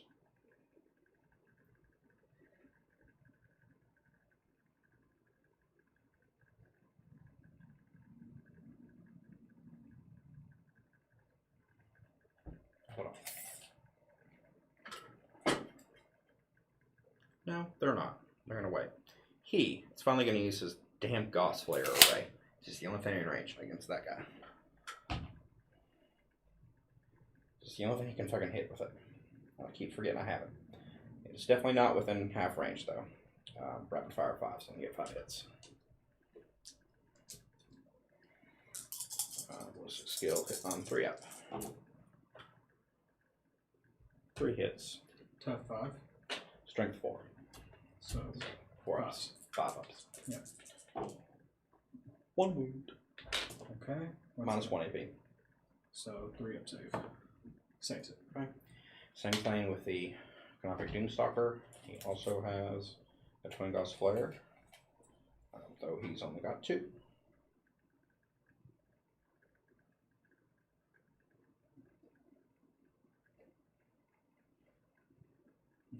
That made sense on that model. Yeah. Only got 2.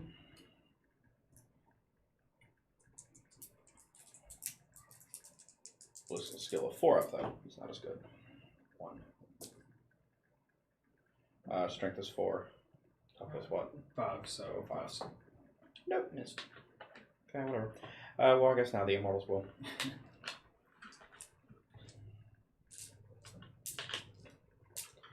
So 10 shots from the Immortals. 3 up.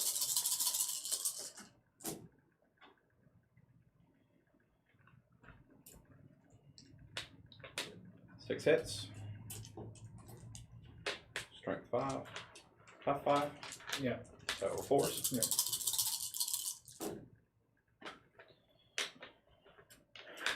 Three hits.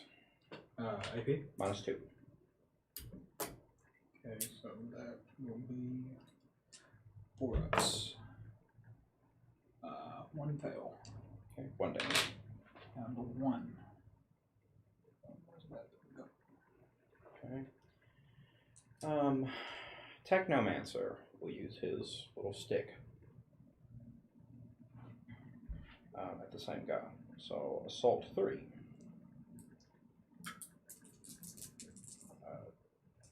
Doesn't matter, it's not half. Assault 3 at a 3 up. 2 hits. Strength 5, so hitting on 4s. Yeah, 2 hits. AP minus 2. Okay.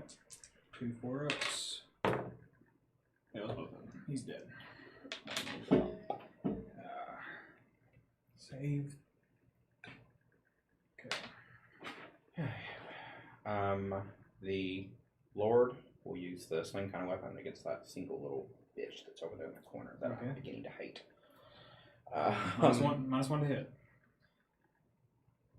So assault 3.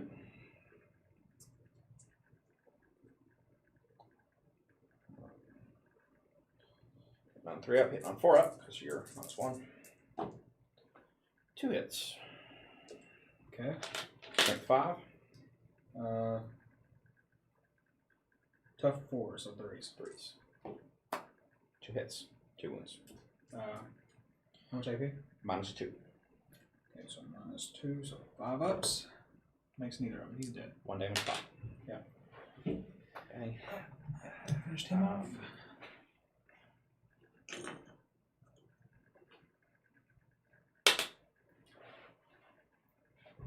Let's see here. The Scorpack Lord will use his enigmatic what the hell ever it was. If he's in range, I don't know. He is against these guys. Enigmatic Annihilator. It's an assault 2d3. Let's see how many shots you get. 5 shots.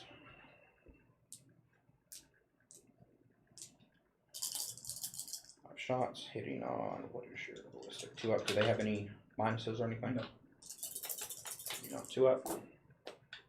All hits, 5 hits. Tough 5. Strength 6. So 3s. 3s. Sweet.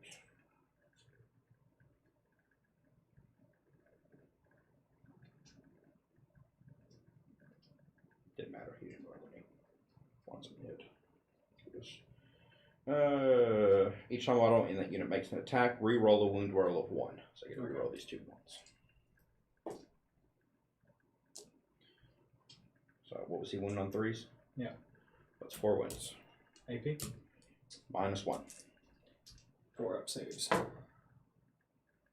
Saves 2 of them. How much damage? 1 pop. Okay. 2 got through, so. How many ones do you guys Go down to 1 wound over here. Alright. Okay.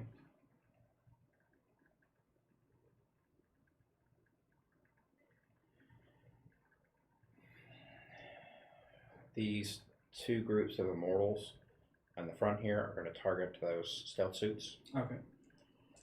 I thank you for the range. Oh yeah, that's easily within half. So that's 20 shots just all at once. -1 to hit.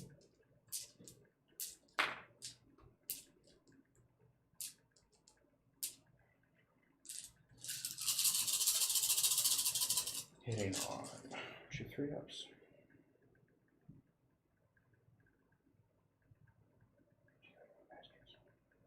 Yeah, 3-ups.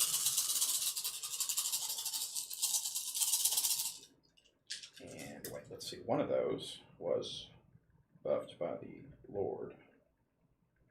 So I re-roll a hit roll of 1, which means in all reality, I need to do these separately. So I'm not going to be able to determine which one's which. We're going to do the one with re-rolling hit points first. Oh, that little dice are right under your feet. Oh yeah. Just don't want to lose it. Yeah.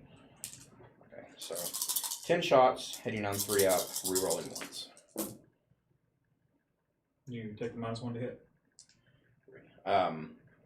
Well, I would. Well, yeah, we'll do that after. I still have to re-roll it once. Yeah. So actually, hitting on 4-ups. Those are auto fails. 3 misses. 3. Hitting on 4-ups instead. So 1, 2, 3, 6, 7. So those are definitely hits. I'm going to do the other 10 that do not re-roll it once. Okay. So on 4s. Yeah. So these will just be straight 4-ups.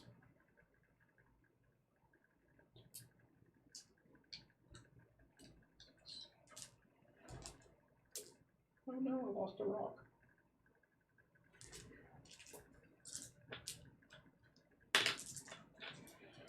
Three, 4, 5, 6, 7, 8, 9, 13 hits. Alright. At strength 5. Tough 4, so 3. 3s.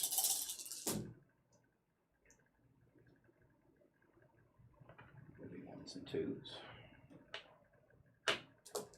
11 wounds. Okay. AP?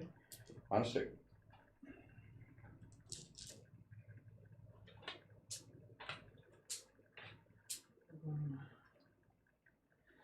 Okay.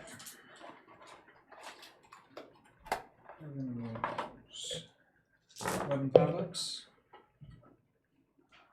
We passed more than I expected. Okay.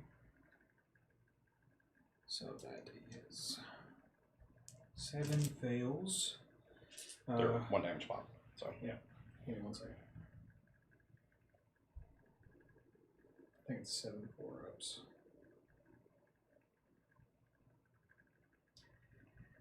Commander Shadowsun.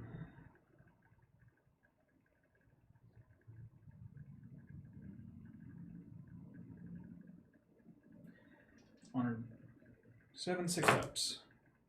No 6-ups. I'll go through. All of these guys will die. Finally eliminated the stealth suits that have been bothering you. alright. That is all the shooting of the little guys. Leave. Yes. Big guys next. Trying to determine what do I actually want to do. How many attacks are these things capable of? Attacks? Yeah. 9. A piece? 3 Each? 3 each? Yeah. How did they swing 18 when they first came in? So they use fusion blasters. Yeah. Fusion blasters, whenever you're within half range of a fusion blaster, it rolls 2 dice for each one, Okay. and it discards the lowest. Interesting. Okay, let me read something real quick about mine.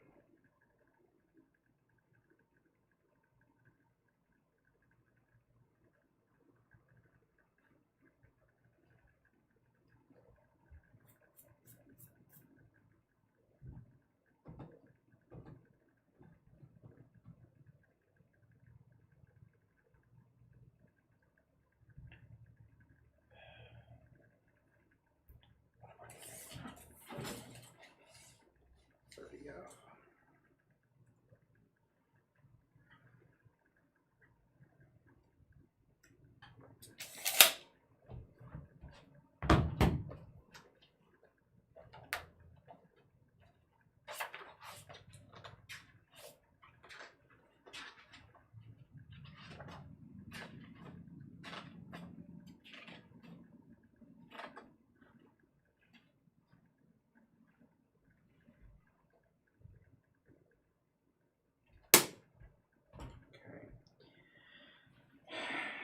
Twin heavy Gauss cannon, which is heavy, so I will subtract 1 for hit since he did move this turn.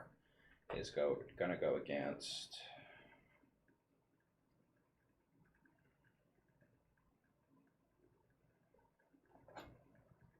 is that a character? Yes. Yeah, that's Yeah. character, right? Mm-hmm. Do the back's character. These are just fire blades. Fire Warriors. Fire warriors. Yeah. Which of those suits is? This one had the ion thing, right? Yep. Accelerator. Okay. Trarch Stalker is going to target that suit. Does he explode if he blows? Check that real quick. I would say that he is. Your model is more than half obscured to this one, so I don't know how that rule works. I remember that used to be a rule or something. Can you shoot at something that's more than half obscured? Get behind yours and check and see what you can see. But I'll check that rule real quick while you're there. Yeah, he probably is obscured from that. It's alright, we'll take the white one. But they do not explode. Take the white one. Tau battle suits do not explode, it seems. Yeah. Okay. We'll take the white one then. Sounds good. 30 inches to him. So, twin heavy Gauss cannon, heavy 6. I will subtract 1 for hit. Is that because it's a heavy weapon? Yeah, because I'm moved. Does he count as a vehicle or a monster? He's a vehicle. Yeah. Vehicles do not take any penalties for moving and firing heavy weapons in 9th edition. They did 8th. Yeah, they added that in 9th edition. Monsters and vehicles do not take penalties for firing heavy weapons. He is a vehicle.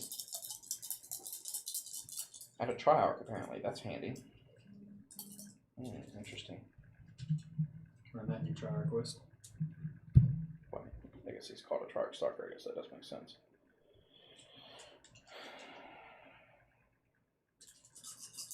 Okay. 6. Wounding on, or hitting on 3 ups. Okay. To the white suit back. Yep.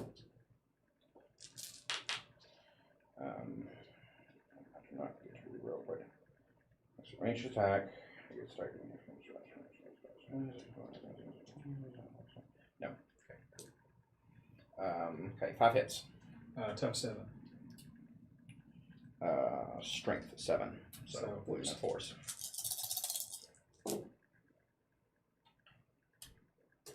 3 wound. 3 AP minus 3. 3 invulnerable saves at 4 up. I'll go through. Okay. All saved. Alright. However, targeting relay does activate. Okay. Each time this model makes a ranged attack against an enemy unit, if a hit is scored, not wound, hit, until the end of the phase, each time another friendly Necron model makes a ranged attack against that enemy unit, reroll hit rolls of 1. Okay. So, now,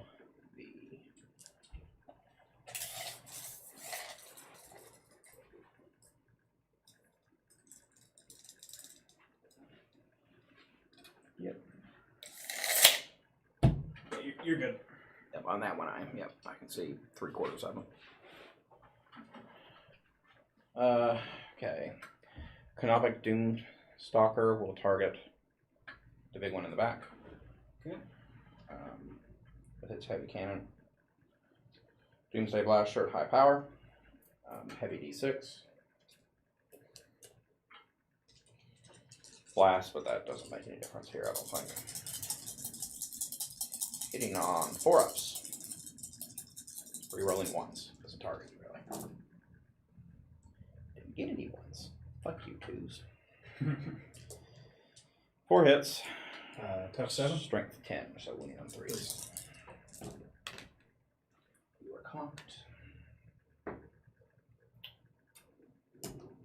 1 wound goes through. 1 vulnerable, save it 4 up. Makes it. Okay. Let's see here. The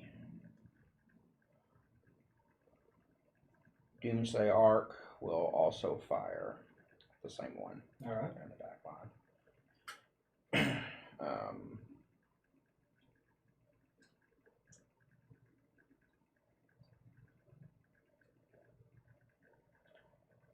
What do you want to?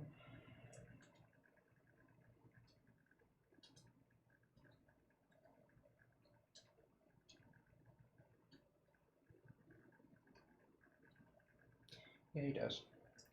Okay. Yeah, heavy 6. Works the same way. Hitting on 3s. Rerolling 1s.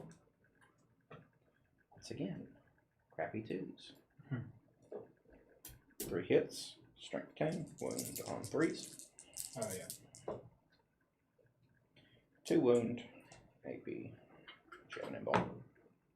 Misses. Neither of them gets it. Okay. D6 a pop. Okay. How many wounds does he have? 14.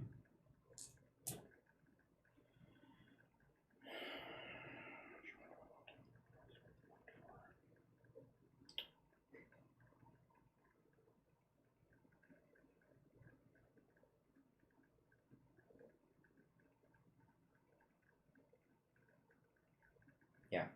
8 wounds. Okay. Down to 6. Is he bracketed? Yeah. Probably. Okay. That's the end of the shooty phase. Onto the charge phase. Athenian Destroyer is going to charge into the back line there. Alright. Dudes, which is a 9-inch charge.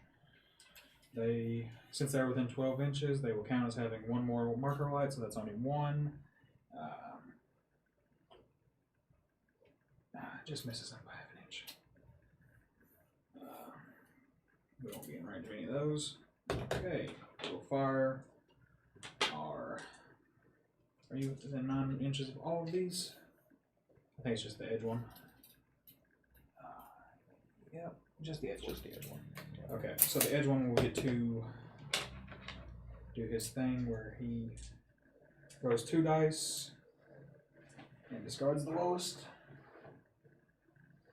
Don't know where that went.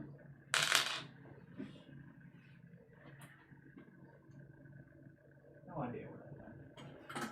Okay, we'll find it later. Behind your chair. Oh, okay. Okay, for this one crisis suit only because he can reroll. Not reroll, but and rerolling 1s. Okay, so that'll be 2 that go through. Strength of those is. Well, we'll just go ahead and keep those out there and we'll roll the others. Any more 6s for us, boys? Oh my god. Rerolling 1s though. Glad I got that. Doesn't matter. Doesn't matter anyway. Okay, so strength 8 to their Top 4. so 2s since it's double. Both go through. AP -4. Don't give a save. D6 damage a pop, but it's only 2, so 2 dead.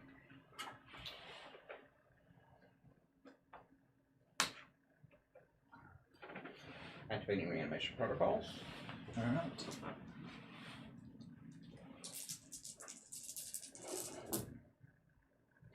One, two, 3. So one of them stands back up.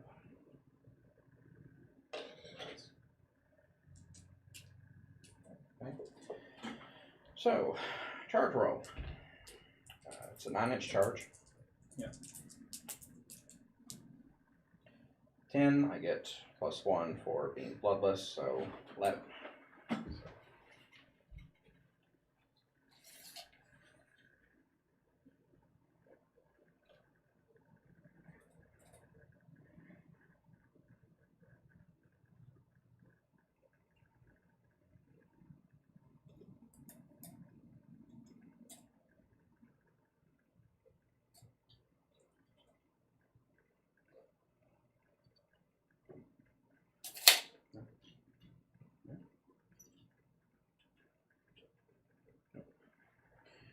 Okay. Additional charges, if any.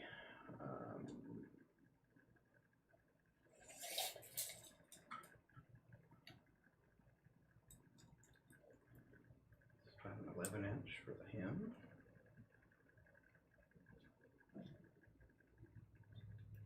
10-inch for that. 10, I think. And for the lords, around about 12. Yeah, the Scorpec destroyers are going to charge into that front line of fire guys. All right. So For the greater good.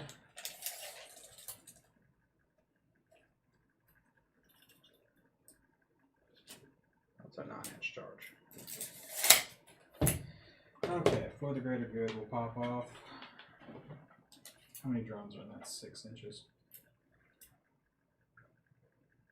Just 2, looks like. 2 drones. Nothing.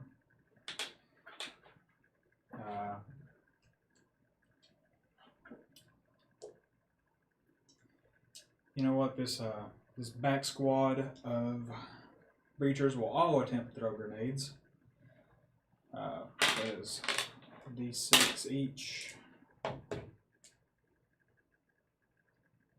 We really want to get those grenades in.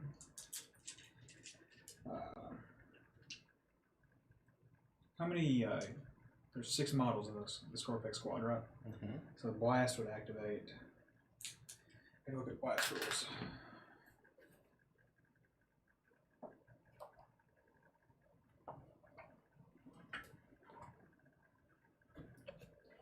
And phase.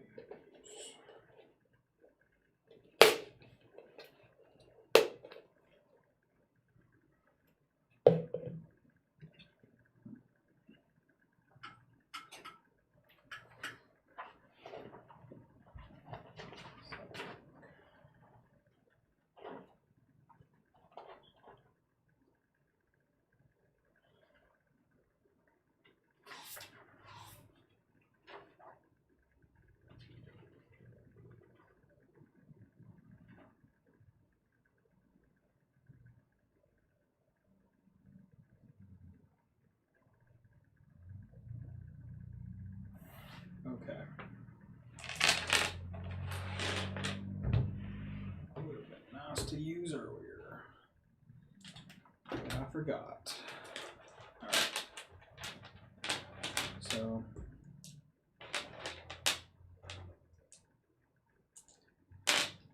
D6 each.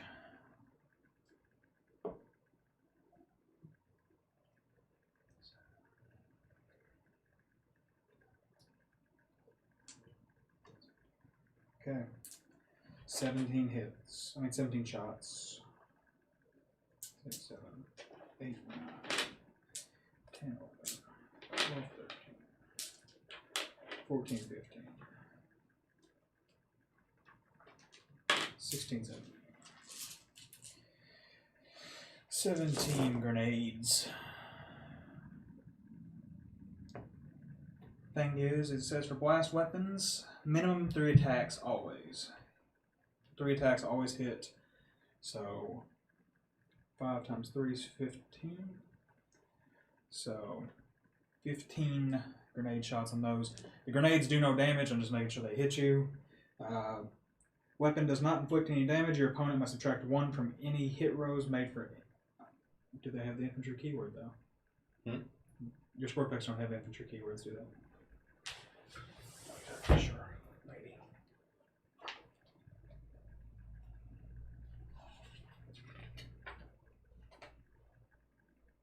Yep, they are infantry. Okay. Yep, so they will have a -1 for all their hit rolls in melee. The other squad that you charged will fire with their assault at mid-range.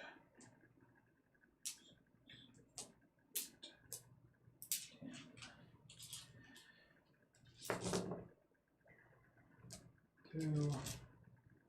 Strength 5, tough 5, so 4s. 1 wound at AP -1 for him.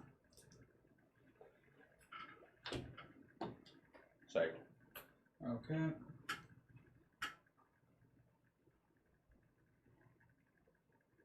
They're within 12, so they always count as rerolling. Yeah. We'll be able to reroll ones.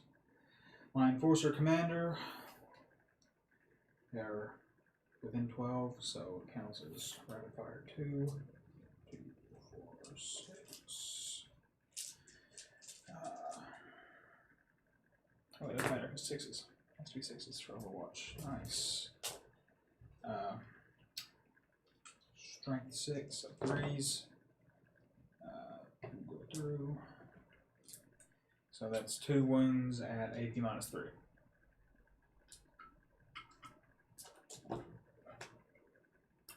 Two heals. Okay. So that is just 2 damage. Commander Shadow Sun. She will fire her weapons. Okay. Her dispersed fusion blasters. I don't think that they're definitely they're not the 9. So assault 2. Rerolling ones. Nothing. As usual. Her flechettes.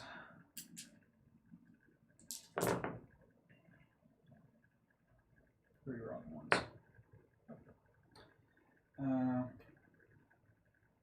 Strength 3, so it's going to be 5s to hit.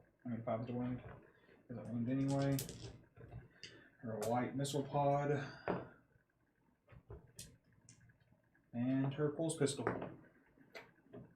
Nothing. Do your charge. For the Scorpion Destroyers into this. Yep. Sure. Yeah. That'll be 13, actually. 9 plus 1. Yep. Nope. I keep doing that. You're fine.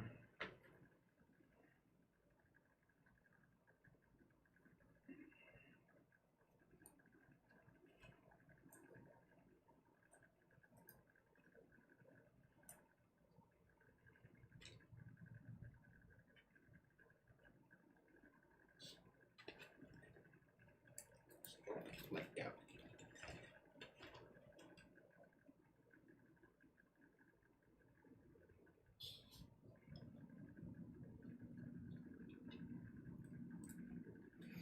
Okay. And the Scorpion Lord is going to charge the same group. Okay. Yeah.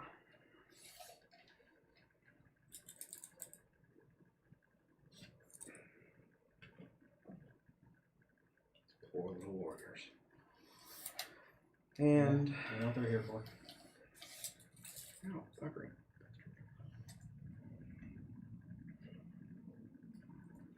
I think I'm even with him.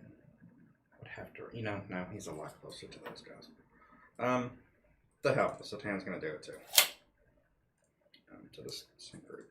I won't be able to actually get in there, but I might be able to still make the charge and still get inside. Nope, probably not. Definitely not. 7. Nope, he's a fail. Can't get close to my own models. I have to still get to your models. So he fails. Okay. So, do I really want to charge immortals into?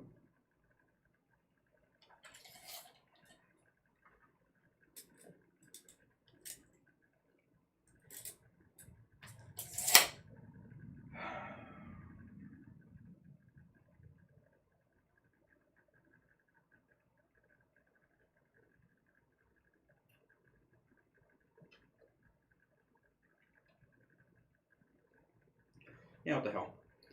I'm going to charge this far group of mortals here into that group of fire warriors. Okay. They get Overwatch. Oh yeah, those 5 will. I'll say it has to be their farthest range though. Because that's a separate target than Yeah. the other ones.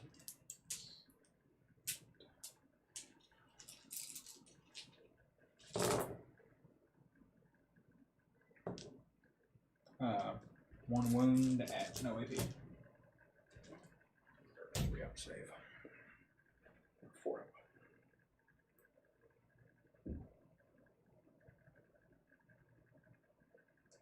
up. Yep, saved. 7 becomes 8. Is that enough? Yes, just barely.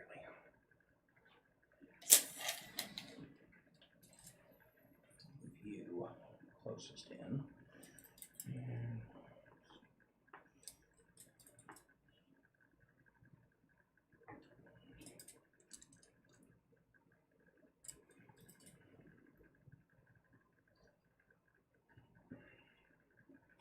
guys just have to get in behind.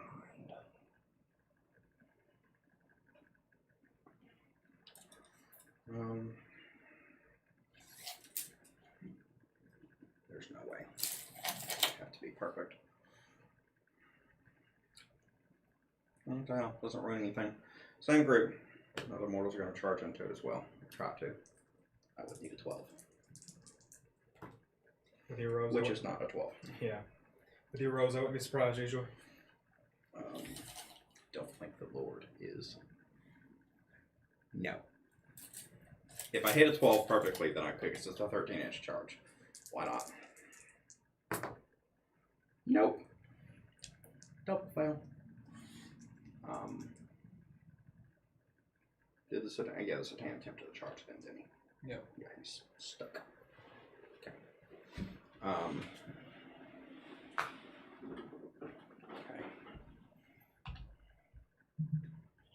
Okay. Now we go to fight phase. Our fights are here with the Ophidians.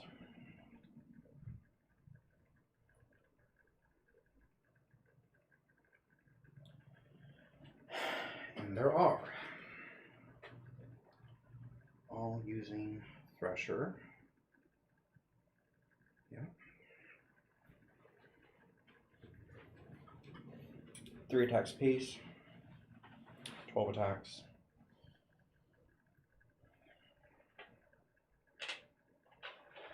With, wait, they get, yeah, melee attacks work just like weapons. If they have multiple melees, they can use both, correct? Yeah, you have to divide it up according to how many attacks each model has. So each model has an attack characteristic, so like my Crisis suits, they have 2 attacks each. Like I've got Hyperphase, Threshers, and Ophidian Claws. Yeah, both. Now, So I can attack with both. you can attack with both, but you have to divide it between the amount of attacks each model has. So you can attack twice with the blades, or you can attack once with whatever. The other, you yeah. decide, yeah. Mm. Or you can put them all into one weapon.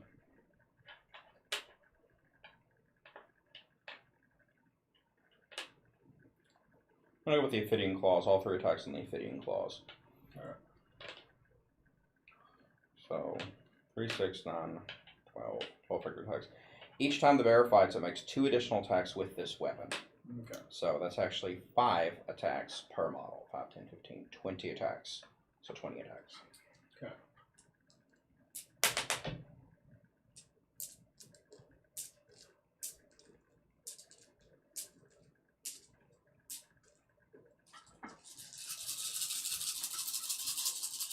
And I am close enough in touching all 3.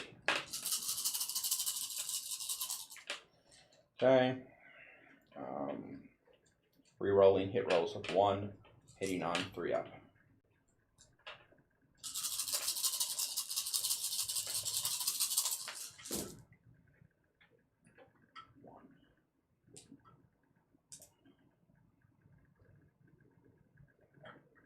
One.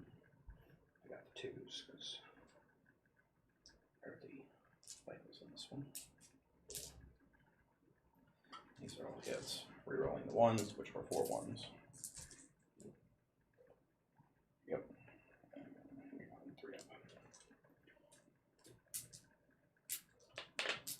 Tough 5. 15. Strength on this is user, which is strength 4. So, With non 5s. Yeah.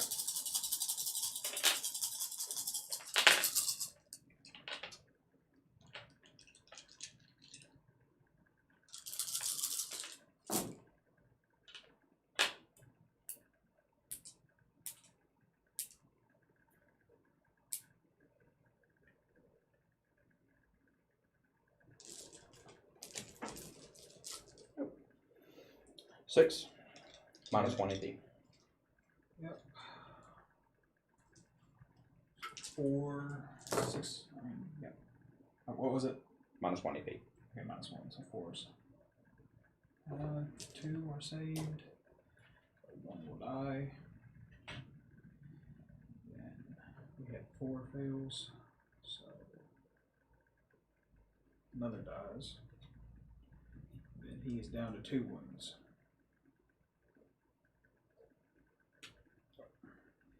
He will fight back because he's a company veteran. His 2 attacks as an improvised weapon, 4 ups. Nothing anyway. Well, they're within 12, so they count as having 1 more, so reroll 1s. It's a 1 anyway. I'm salt checking these dice after our game. I didn't know that, didn't know that was a You thing. look it up on YouTube. They're apparently, John told me that. Apparently it's an actual thing. So he claims anyways. John would know more than I would. I'm starting to believe it. Alright, so gonna go with the other group there. The Necron.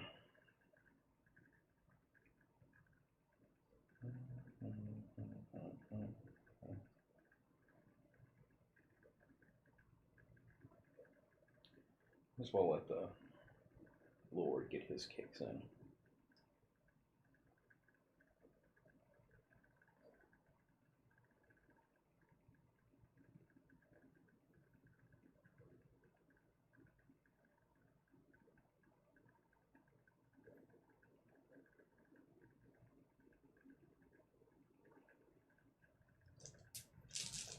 Go with 4 attacks on the Flimsing Claw for the Protect Lord. Each time an attack is made with this weapon, make 2 hit rolls instead of 1. He has 4 attacks, so should be 12.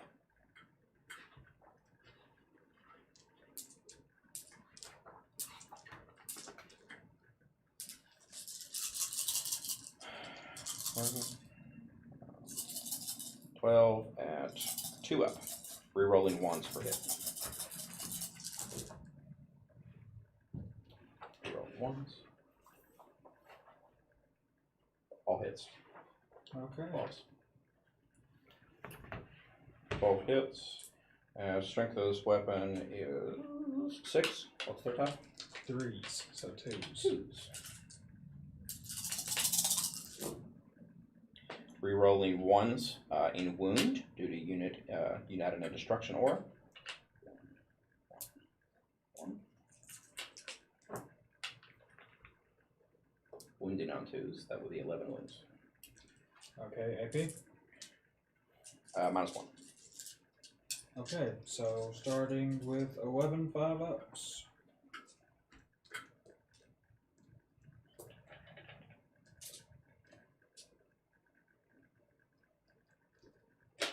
Let's see, 11 5-ups, boys. Pick out the successes. There are only 2, no 3. 3. Alright, and then that is 6 fails, but because the Shadow Sun's drone. Be 8 fails, wouldn't it? If there were 3. Yeah. Doesn't matter, they all die anyway. Although the warriors fall to death. Regular score packs don't get to attack, but they all get to consolidate. Yep. Since they were technically in melee by 3 inches.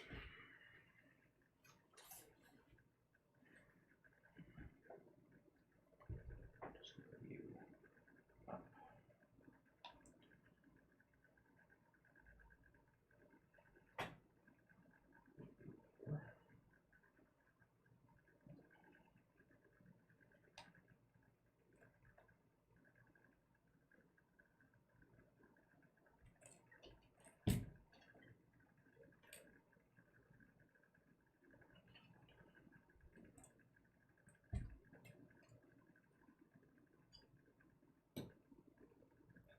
Got on top.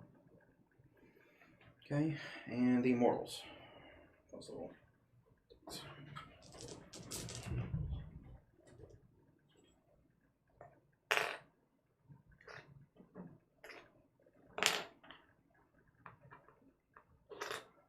opponent. They have 2 attacks apiece. And 2 they were touching, but the rest are within 1 inch of some other guy that is attacking. So they do get 10.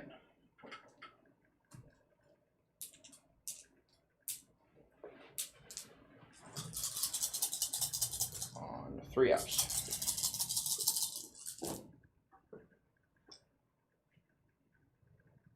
8 successes. Alright, tough 3. Strength is 4. So 3 ups. A lot of fails. 4. Okay. No AP, just straight. Start off with our 4-up saves. Pass 2 of them.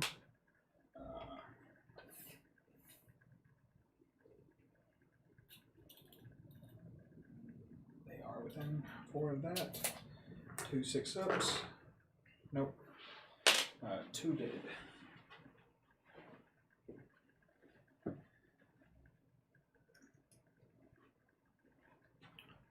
And that is the end of the fight phase. Well, they get a fight back. Yeah.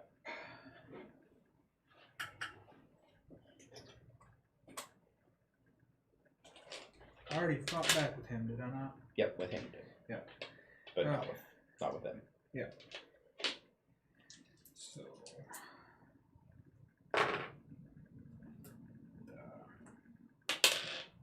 Actually, only one of them up there. Top 5. Tough 5. What's our strength?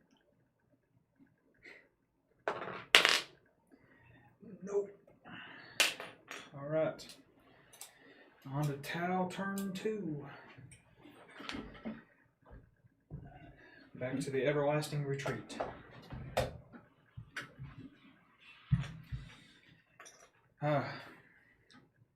This commander will call Montka. And any units within 6 of him can fall back and still shoot. He will use his max.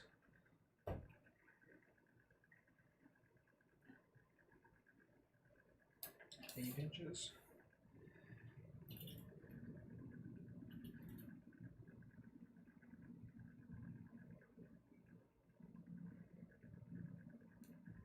Just not use homers. Homers will fall back.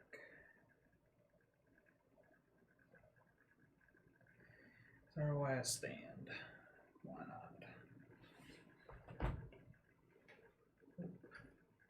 Drums falling off the bases.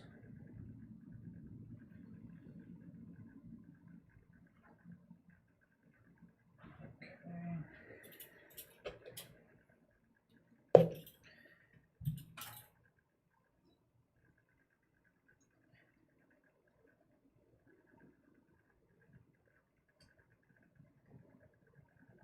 Gonna have to look at morale real quick.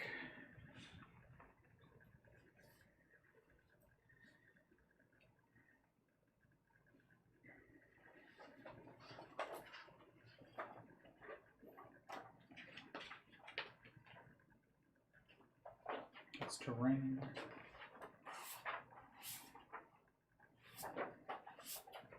Yeah, that terrain rules are gonna take a while in itself to learn. Yeah, just to learn the damn thing is complicated.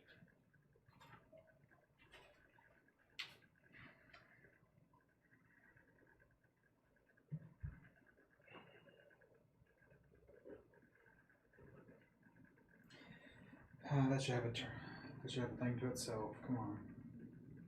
I can guess it does. Charge phase. I guess we'll go to that. Nope, there it is. 232. It does have its own.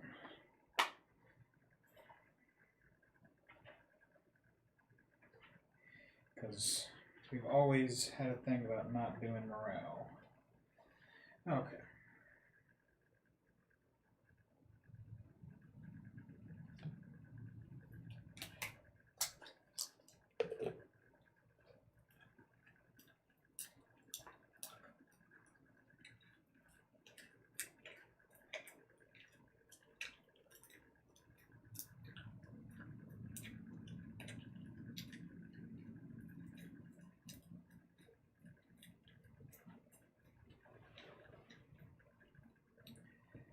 Do Necrons take any leadership?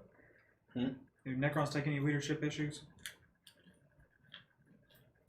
No, it's not really worth rolling unless they lose at least half their battle force, Okay. like in the unit. Their leadership was like an 11.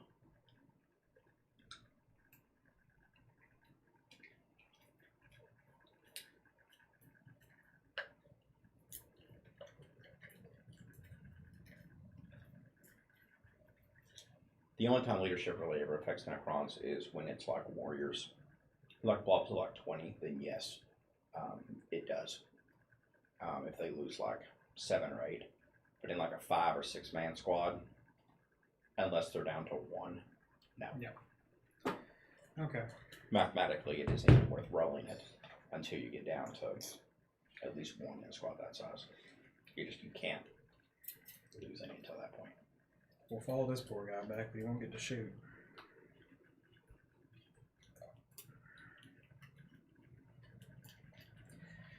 Alright. Smeagol with Tides.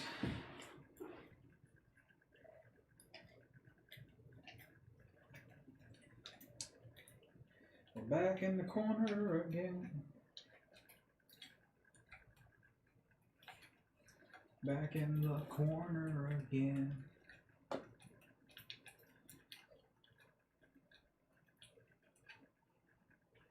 All right. Oh well. I'm gonna move. See if I can patent this. I'll move these poor guys out.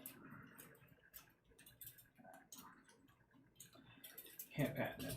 Don't have patents. Stick. Alright, so at least 6 inches. Stay on coherency. Move you guys back.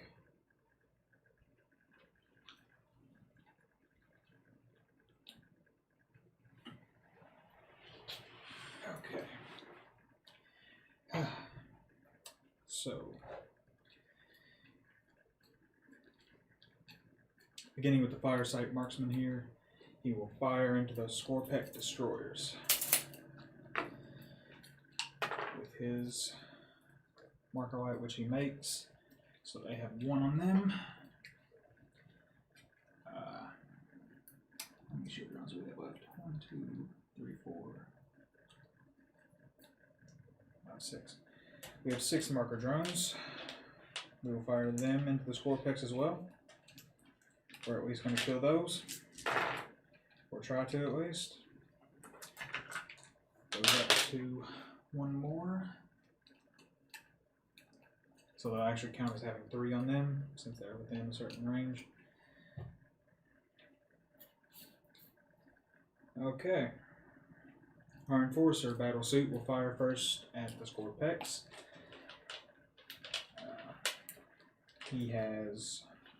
They're within half range, so he will have his extra 3 shots from his plasma rifles.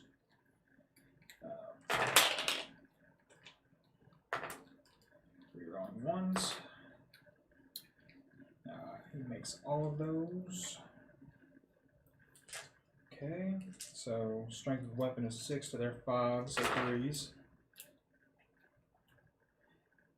You do not get to reroll the wound roll on that, believe. I'm going to check Shadow Sun's drone.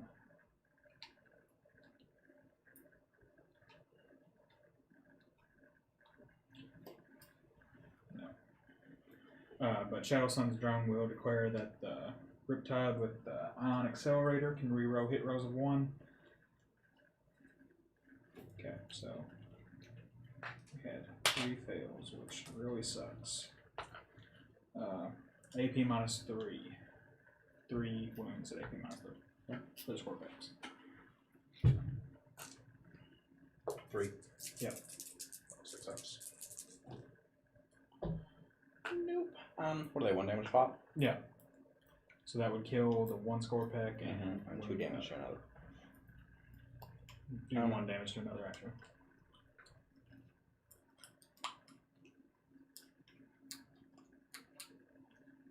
No, we'll do 2 damage to another, wouldn't it? No. So they're 1 damage each. There's 3. So 2 damage because oh, never mind. I read this one wrong. Yeah. That's the back. For some reason I have, oh, my marker on it died, that's why. I read the 2, I thought it was yours. So yeah, 2 damage to another. Just kill this one. Okay. It's the same math. The fire warriors up there, they will fire their close range shots at the Scorpex. 2, 4, 6, 8, 10. So 4 ups, rerolling 1s. Okay, so that is 4, 5, 6, 7, 8. 8 successes.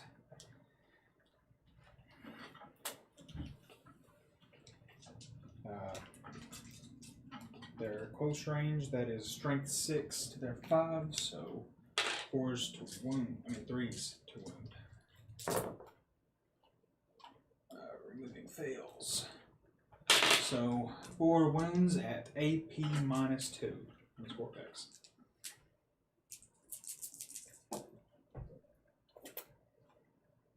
One save. They're 1 damage pop, so that's 3.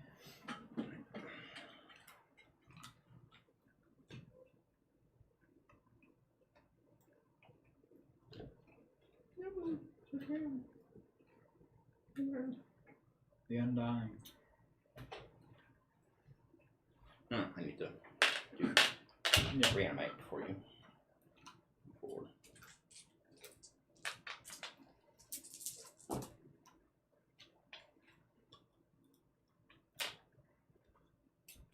Okay. Okay.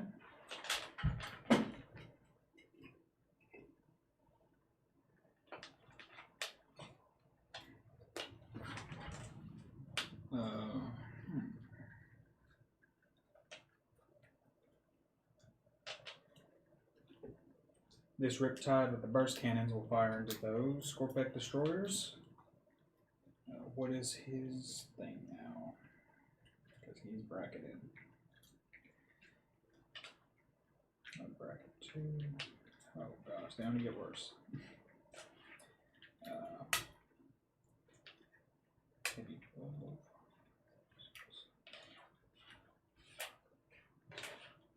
Okay. 12 shots at 5 up because he's bracketed. Rerolling 1s. That's still a surprising number of successes.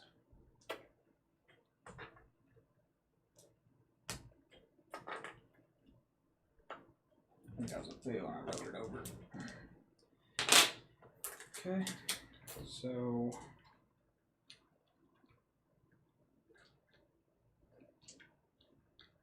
where is it? Just on. Okay, there it is. Okay, so strength 6 to their tough 5, so 3s. 1 fail. Okay, that is 7 wounds at AP -2.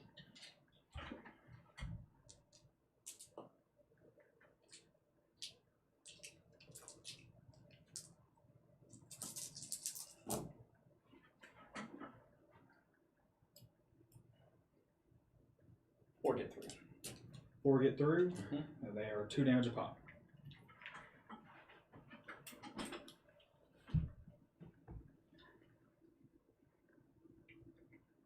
So 1 will kill him. Yep. 2 damage a pop. 4, 1 will kill him. And then you'll be left with 1. Yep. Reanimate again.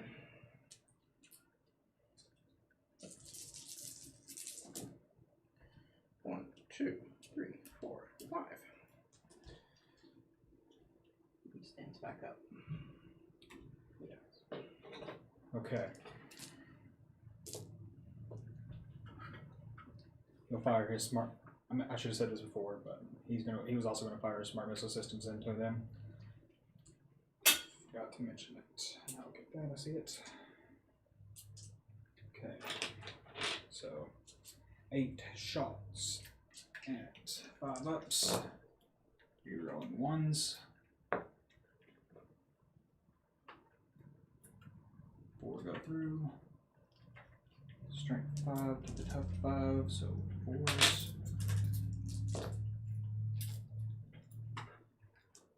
Two wounds, no AP. One goes through. 1 damage. So that would kill this one. Reanimate it. Nope. Okay, so that dice for good. And there's your dice for it. Okay. Shadow Sun.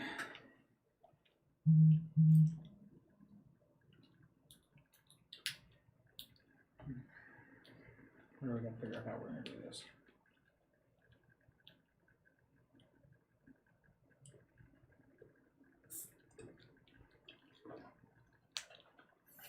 I don't think we're close enough to anything else to use these pistols. She's close enough to those. She's not close enough. Oh, well, there's him. Because I didn't want him done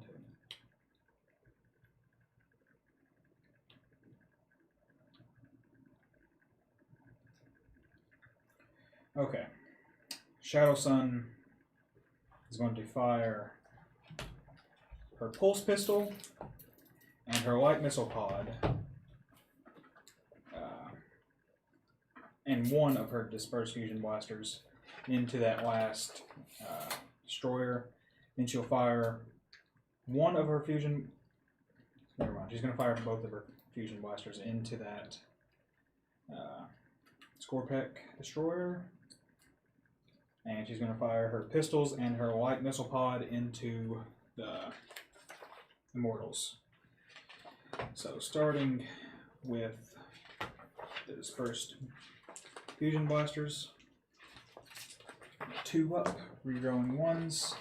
I'm glad it's 2 ups. Strength of the weapon 7 to their 5, so 3s.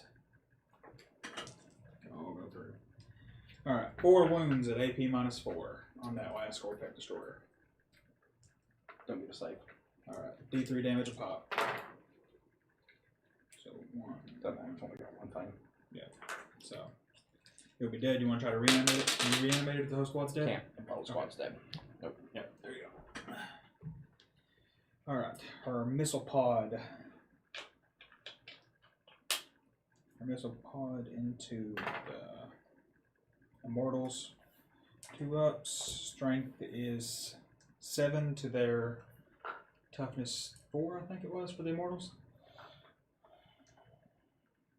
Yep. 5. Oh, 5. Okay. 5. Still 3s. 1 fails. So that is 1 wound at AP -1. Saved. Okay. Her flechette launchers into the Immortals. 4, 5. All.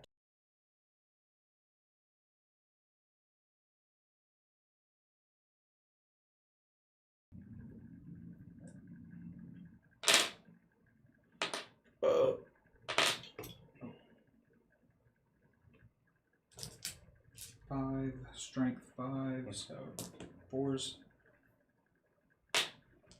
4 wounds, no AP.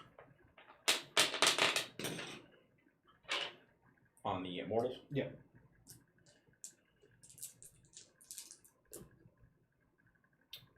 Three fails. Reanimation. 1 stands up, 2 go down. Alright.